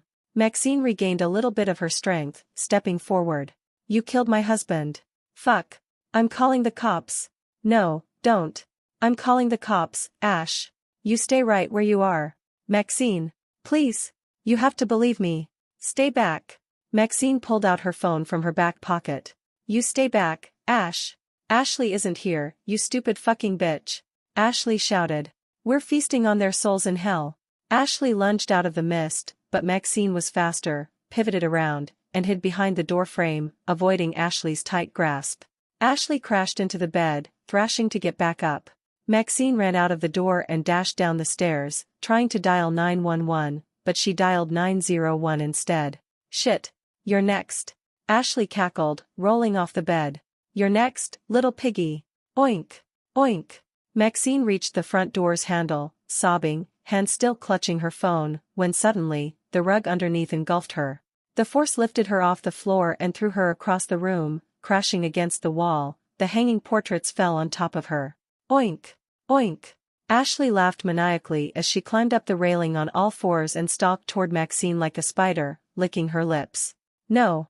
Maxine screamed, trying to get the rug off her, suffocatingly wrapped her body. Let me go. Let me go. Ashley hopped on top of her, prying the rug off until she and Maxine were face to face. What is it, girlie? Like what you see? Ashley grinned, showing rows of rotting teeth. You're not Ashley. Of course not, you bulimic cunt. Why don't you choke on a fucking carrot? Suddenly, Maxine's resolve returned to a lighter orange as she yanked her necklace off her neck, a silver pendant etched with symbols, and pressed it against Ashley's forehead. Relinquo demonium! Maxine shouted. Ashley shrieked and jumped off Maxine, screaming at the top of her lungs. The house shook. The walls rattled. What's left of the portraits hanging on the wall swayed loose and shattered on the ground. Pieces of broken glass rose from the floor as Ashley let out a piercing wail. The glass flew, breaking Ashley's skin, and a couple sliced Maxine's cheek and arm. Snap out of it. I commanded the demon. But the demon wouldn't listen. I could feel its pain, like it was being pulled apart piece by piece, limb by limb. Half of the neighborhood must have heard her by now. After a few seconds, she stopped screaming, letting out real sobs as she strained against Maxine's pendant, still trying to reach her. Maxine stood up and raised the pendant directly at Ashley. Demon! She shouted. I am your master's servant. You will not harm me. Ashley's flesh under her cheeks began to peel off, revealing the reddish meat. Her eyes were bloodshot. Ashley tried to lunge at her, but the pendant pulled up an invisible force around Maxine, preventing Ashley from getting within inches of her throat. Maxine took a step back, her voice trembling. I said, you will not harm me, demon. I am a disciple of Beelzebub, of Asmodeus, of Ammon, of Lucifer, and Astaroth. I have wielded the powers of the 9 hells. I serve your masters, demon. So, you will not harm me. Straining against an invisible force, Ashley glared at Maxine, and began to chuckle. Servant, she muttered. Servant. She let out a boisterous laugh. Servant. Servant. Maxine kept her pendant raised. You will not harm me, she said, less confident this time. You have angered my master, Maxine fairly, Ashley said. I compel you to tell me who your master is, demon. Ashley laughed and glanced over Maxine's shoulder. Behind you, bitch. Maxine whirled around, and I summoned telekinesis. Power, 5 out of 10. Grasping her by the throat, I lifted her body a foot from the ground and hurled her across the dining room, knocking off the vases, candles, and a bowl of fruit along the way. Behind us, Ashley guffawed. Master! Master! Get her, master! I held my grip as Maxine struggled, still clutching her pendant while she tried to cast another spell. Relinquo! Demonium! She raised the pendant toward me. I flinched for a split second, imagining Ashley's pain in my body and my consciousness, but it increased tenfold. Nothing happened. I remained in the air, telekinesis still wrapped around Maxine's neck. I smiled and gripped tighter, shedding her resolve into a darker orange. Just what I like to see, I hissed. She kicked. Screamed. I threw her through the window, shattering upon impact. Maxine tumbled out into the patio deck in the backyard, shards of glass cutting through her skin. She rolled, loosened her grip on the pendant, and it went flying into the grass. She scrambled to look for it. No. No. No, no, no, no, she muttered. I sensed Ashley's presence behind me, and Maxine whirled around, must have had a fright to find Ashley leering through the opening, grinning at her. Without her pendant, it shed her resolve down to red. She ran for the side gates, but my telekinesis was still up. I grabbed her entire body, lifted her off the grass again, and dragged her back toward the broken window.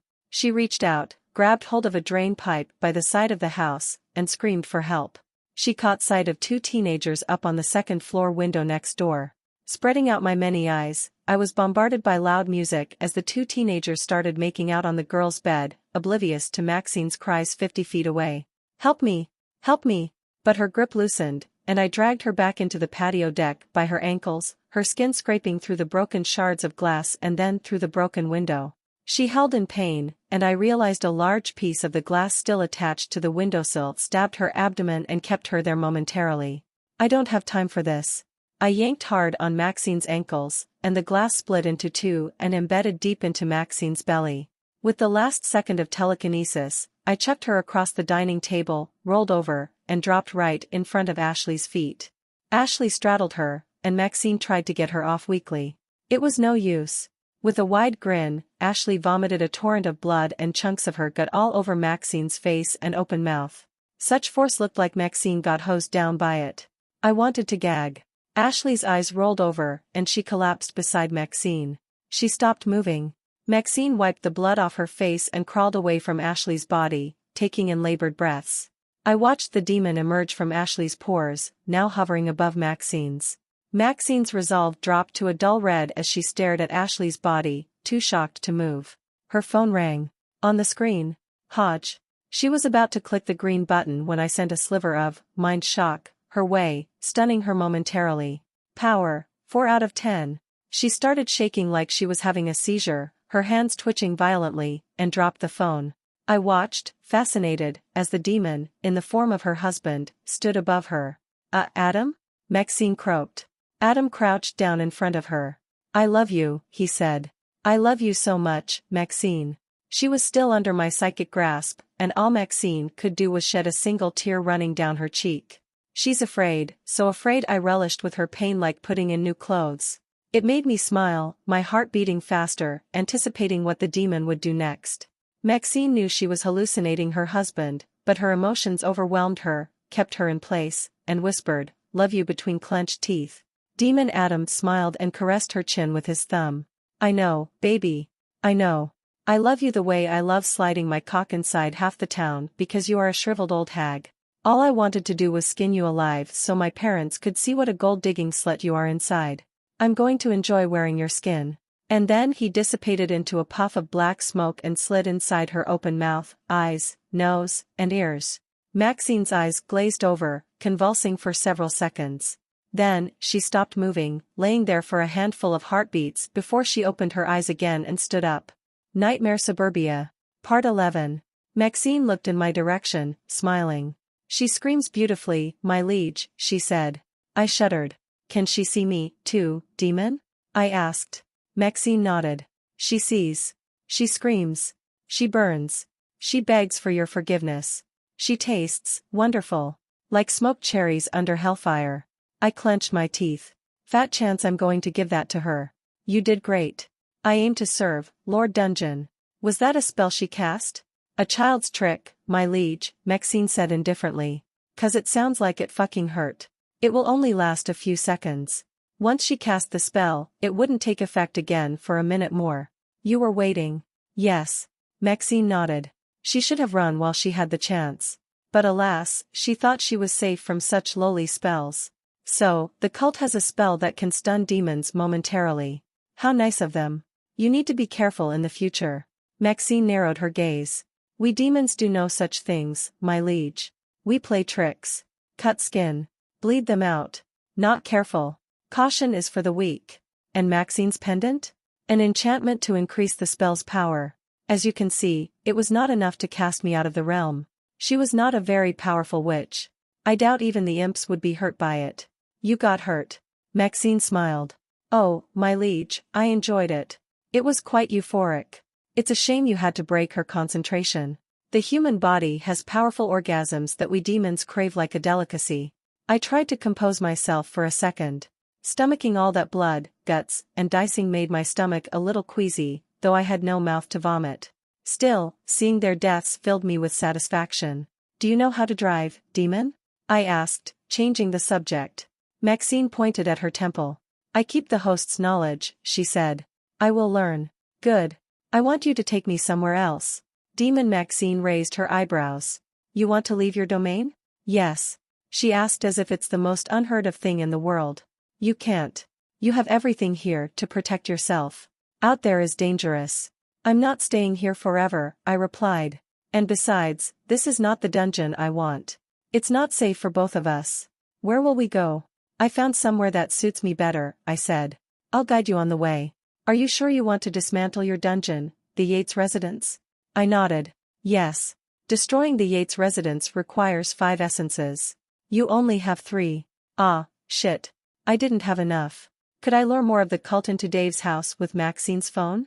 I needed to rest for a while since I was below half of my power, and all my environmental effects were in a long cooldown. Then again, if I sent a text dragging the other cult members to Dave's house, there's a high chance they would escape and call for help, and they might never return. They would also get suspicious. I needed to get to McLaren Forest and far from civilization. I needed the other cult members isolated. It was as if Demon Maxine sensed my worry. She started moving toward the living room window overlooking the street. I sent souls for you, Lord Dungeon, she said. Other souls? Yes. She pointed at someone across the house. A woman just parked her car in front of the driveway, got out, and opened her trunk. She hauled out 2 grocery bags and started walking toward the front door. Would that work? Their house is not part of my dungeon. Still living, Maxine said. Essence can be reaped anywhere. Monsters can collect and bring them to you. Maybe we can kill her quickly. Wait. What the fuck am I saying? Am I really considering murdering an innocent woman who had nothing to do with my murder? Just a poor fucker who happened to be home at the wrong time?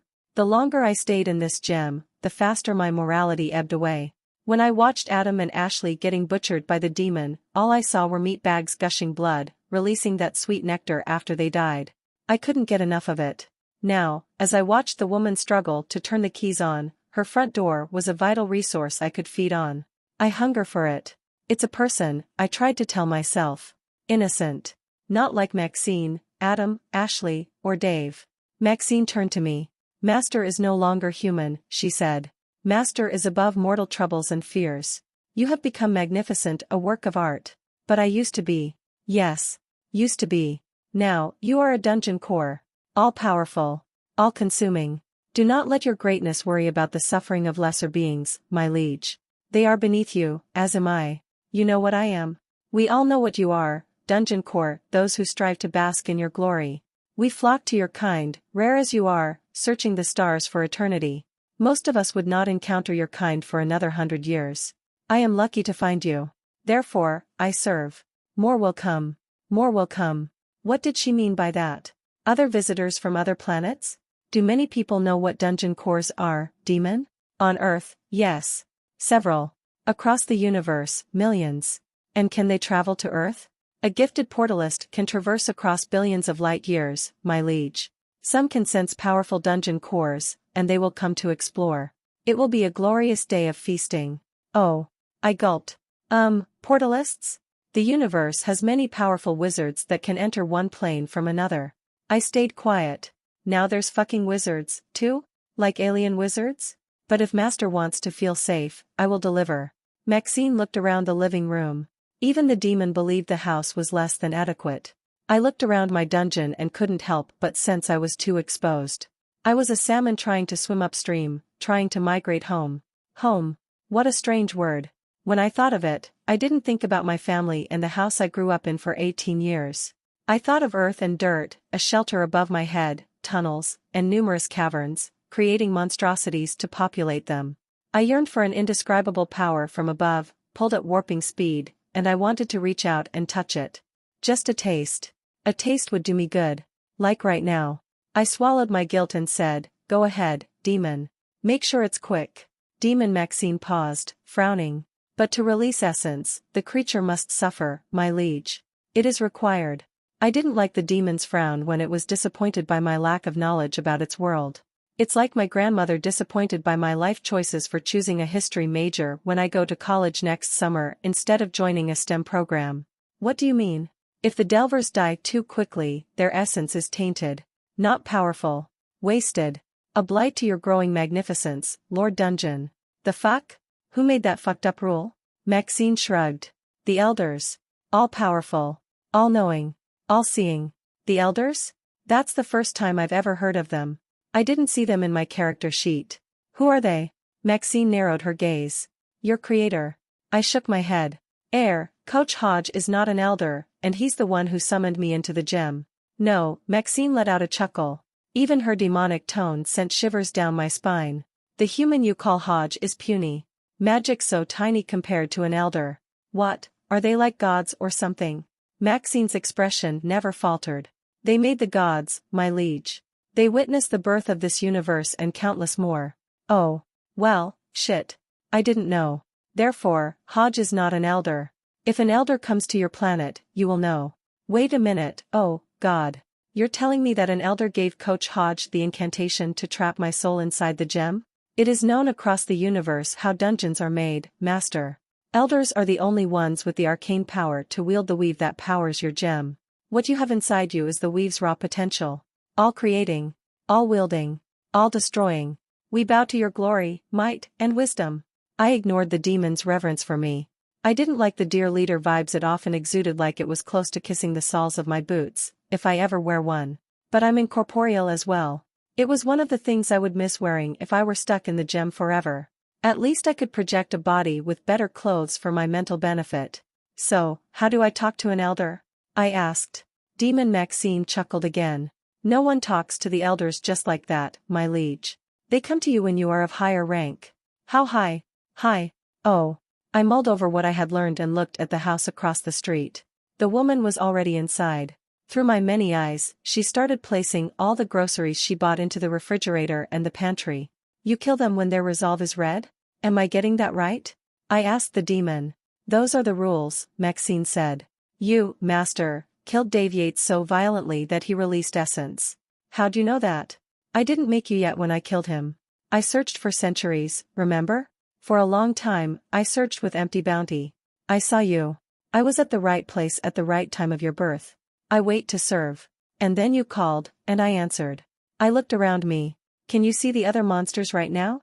Maxine let out a small smile. A few. In the periphery. Waiting like I was. Waiting for you to summon an archetype of their ancestry, they will answer. Well, that's not fucking creepy at all. Good to know. Hungry, my liege?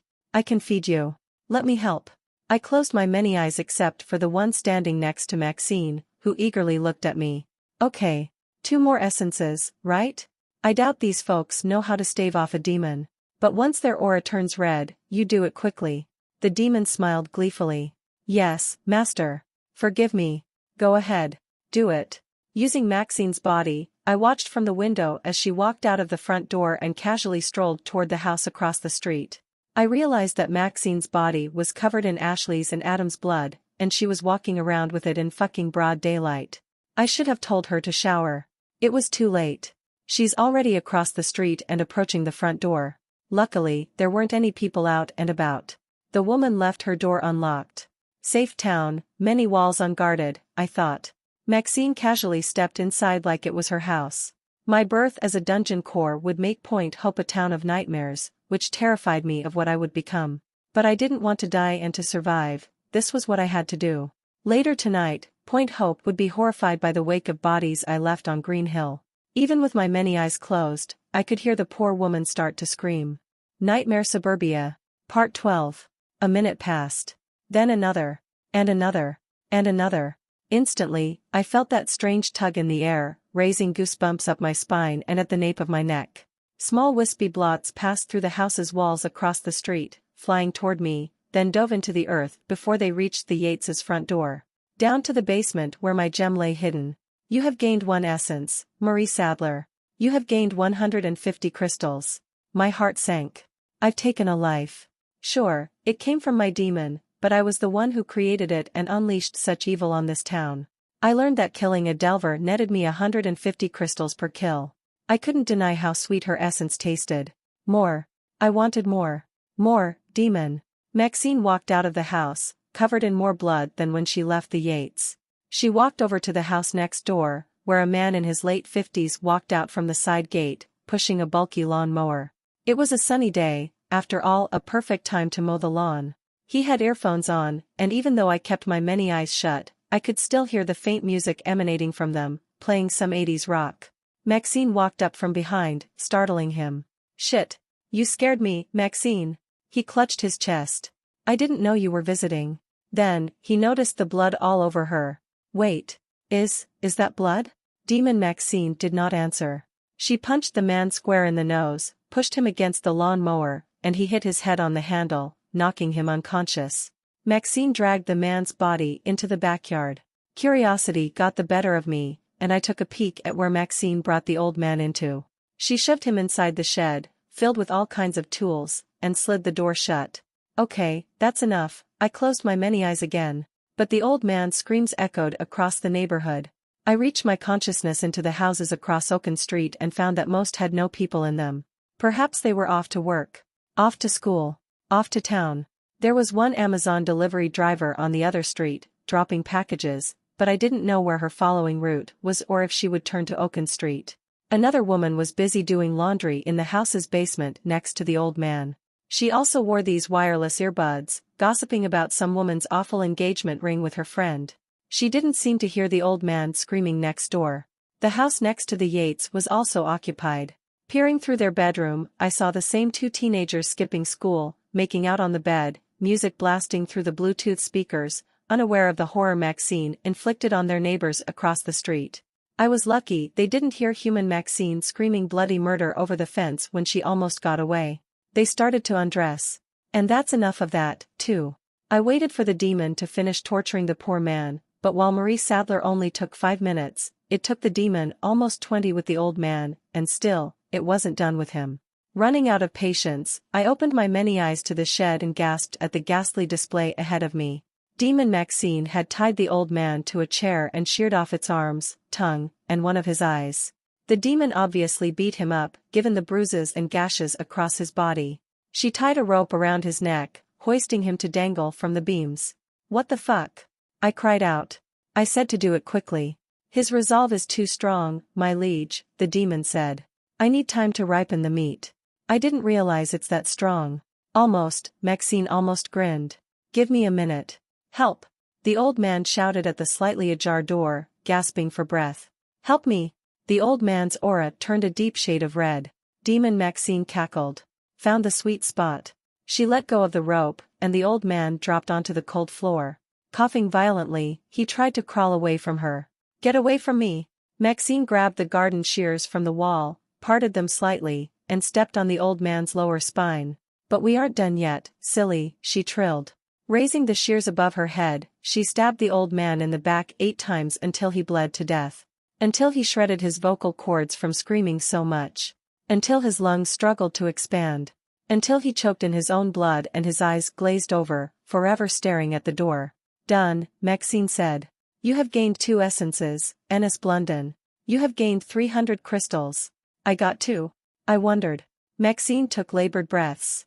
It weirded me out that even a demon could get winded from torturing someone to death. Strong resolve. Higher essence. Higher chances of survival if he's in a dungeon. Worthy to be hero. But you want him dead, yes? Yeah. I frowned, glancing at the ropes and other tools that Maxine used to break him down. Worthy. I'm sorry, Mr. Blunden. Maxine suddenly sniffed the air and glared right through the shed's wall. Turning my many eyes over there, the woman from the basement walked out of the back sliding doors and onto her backyard porch. Hey, Annie, I'm gonna have to call you back. I think I heard Mr. Blunden's in trouble, the woman said. Really? Call me back if everything's okay, Susan, Annie said behind the line. I will. Susan dropped the call and walked closer to the fence. Mr. Blunden? Can you hear me? No one answered. Another step closer. Ennis? Would you like me to call an ambulance? Susan peered through the small gap in the fence, looking into Mr. Blunden's backyard. Ennis? Are you okay? Maxine peered through the same hole, grinning as she lunged through the barrier, wood splitting apart, and grabbed Susan's head. Susan didn't even have the time to scream before the demon hauled her through the gap and dragged her toward Mr. Blunden's shed. What are you doing? I shouted. She saw me, my liege, she said. An easy essence for you. No, we've got enough, I wanted to say. We have the essence needed to dismantle the dungeon and move somewhere else. But I couldn't bring myself to say it out loud. I indulged in Mr. Blunden's essence a little longer, grasping at the tail end, savoring it. I couldn't describe how truly electrifying an essence was once it melded into my awareness. Like taking the first bite out of the most delicious tiramisu, the way the custard and mascarpone just melted into your mouth, getting that hint of espresso and cocoa at the back of your tongue. I could eat it all day. No, I shook my head. I have enough. Let's get out. Enough. I had enough. Enough. I had enough. Enough. Not enough. More. More. More. I let the demon be. She dragged the poor woman back into the shed and threw her across the floor like a sack of flour. Susan rolled over and faced Mr. Blunden's gaping eye socket.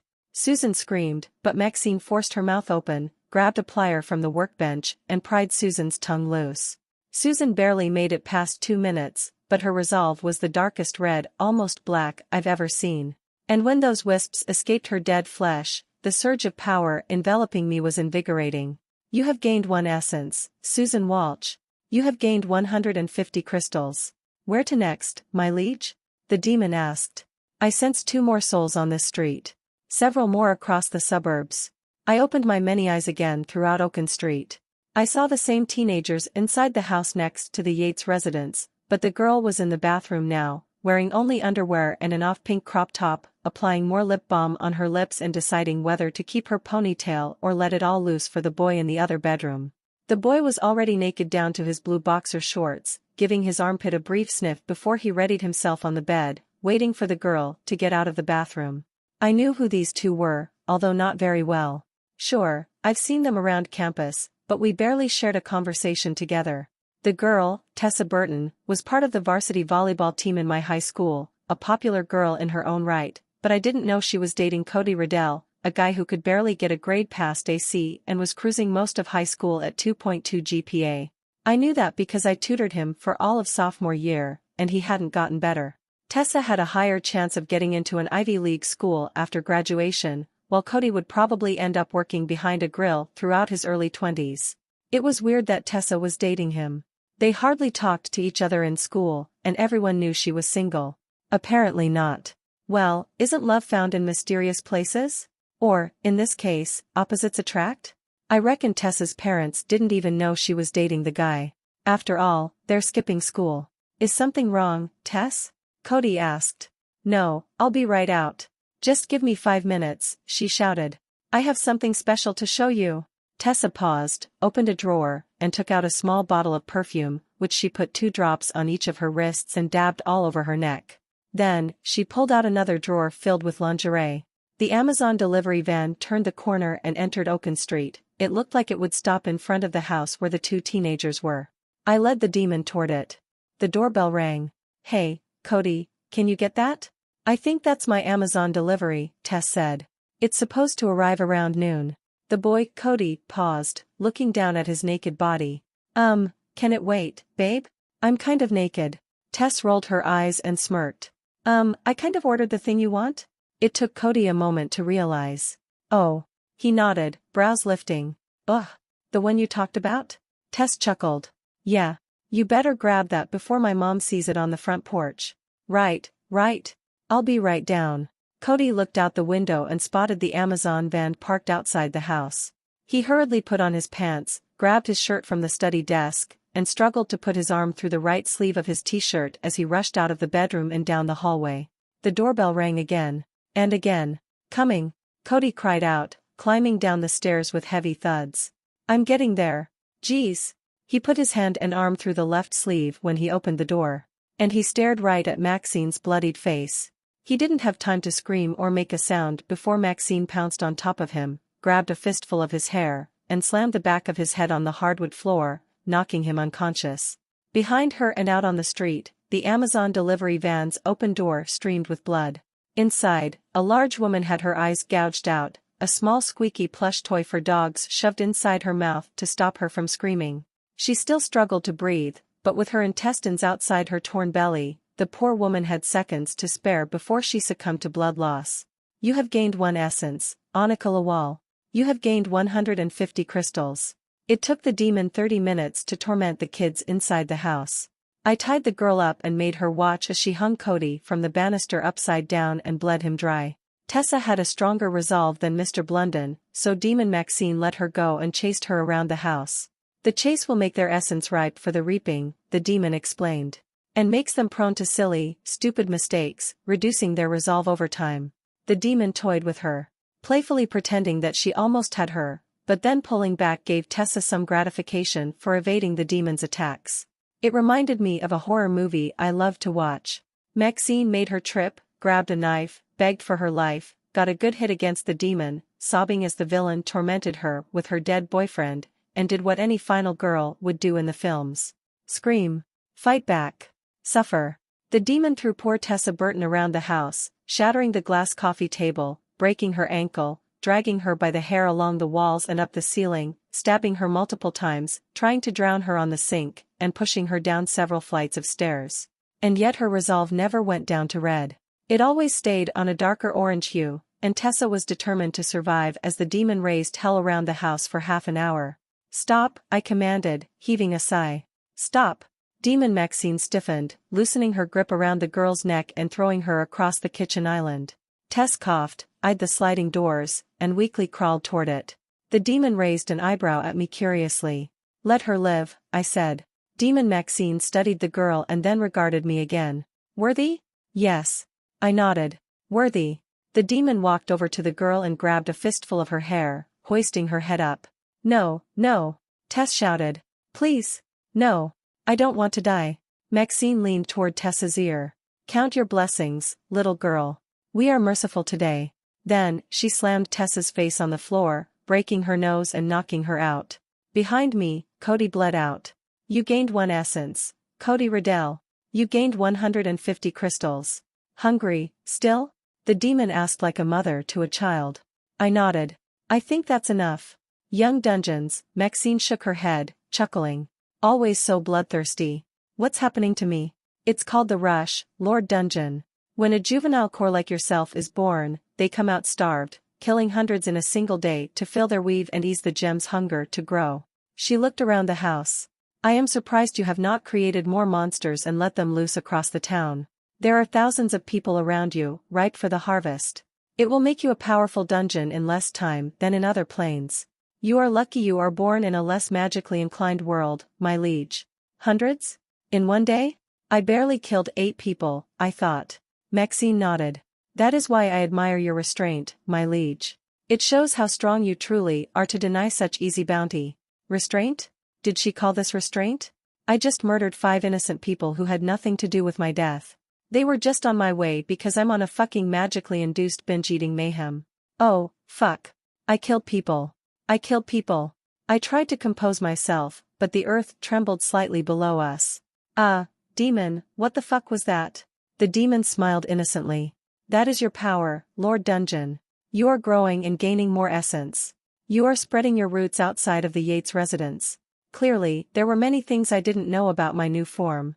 After all, I was only born 10 hours ago. What now, Master? The demon asked. Do you want me to fetch new essence? There are more people on the next street. We've got our essence.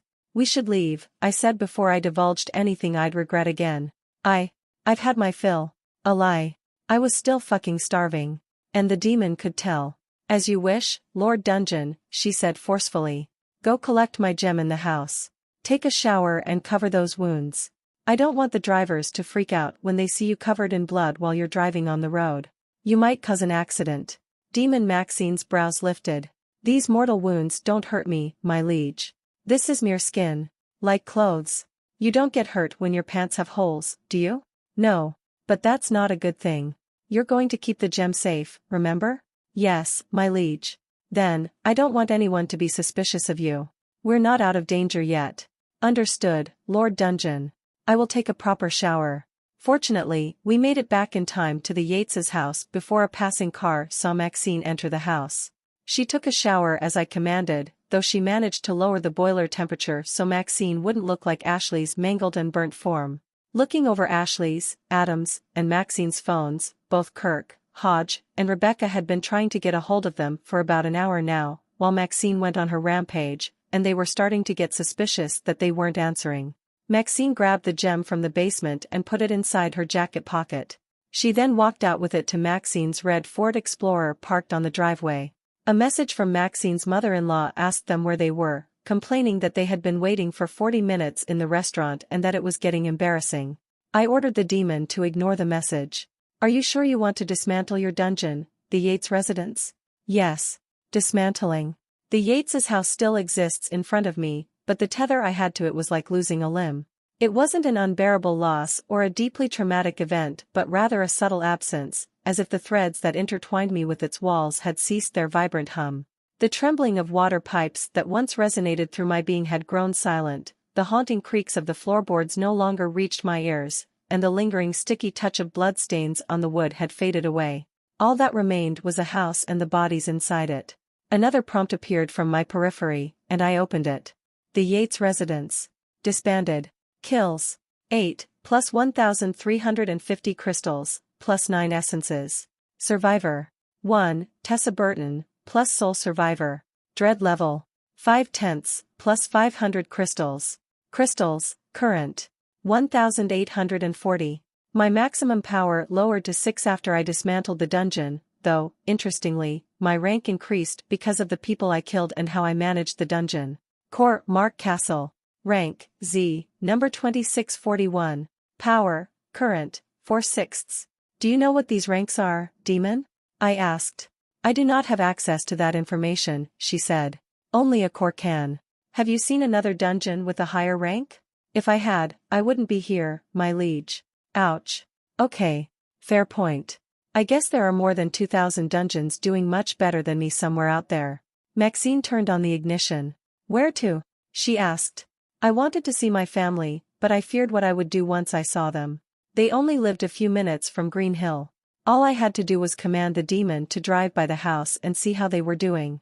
I asked Maxine to search for my name on the news on her phone. We learned that I had been missing for 7 weeks. 7 fucking weeks. Coach Hodge kept me hidden wherever he put me for weeks and then murdered me when they stopped their search. I was 18, now an adult, and the police had already considered me a runaway. My parents disagreed, posting on Facebook my missing posters and information about my last whereabouts, going into public groups, and asking around if they had seen me. I didn't know how my core would react once I saw my parents. I had been so hungry lately that I killed innocent people to alleviate the feeling. I didn't want to harm them. I didn't want to bring the core to them. Making their house my dungeon so that I could be with them forever was so tempting. McLaren Forest, I told Maxine. We'll build our new dungeon there. Maxine nodded and drove off the driveway. She almost ran over a jogger trying to cross the intersection, gave him a middle finger before she drove out of Green Hill, and took the road southbound to the state forest. A note from HoppyCobalt. Hello, readers. This chapter ends Arc 1 of the story. Mark and his demon monster are now heading toward the woods, McLaren Forest, where he will build another, much bigger, dungeon and more monsters in Arc 2, Finders Keepers. If you like the story so far, please leave a rating, review, or a comment below. I love reading your thoughts and your theories about the story. See ya in the woods.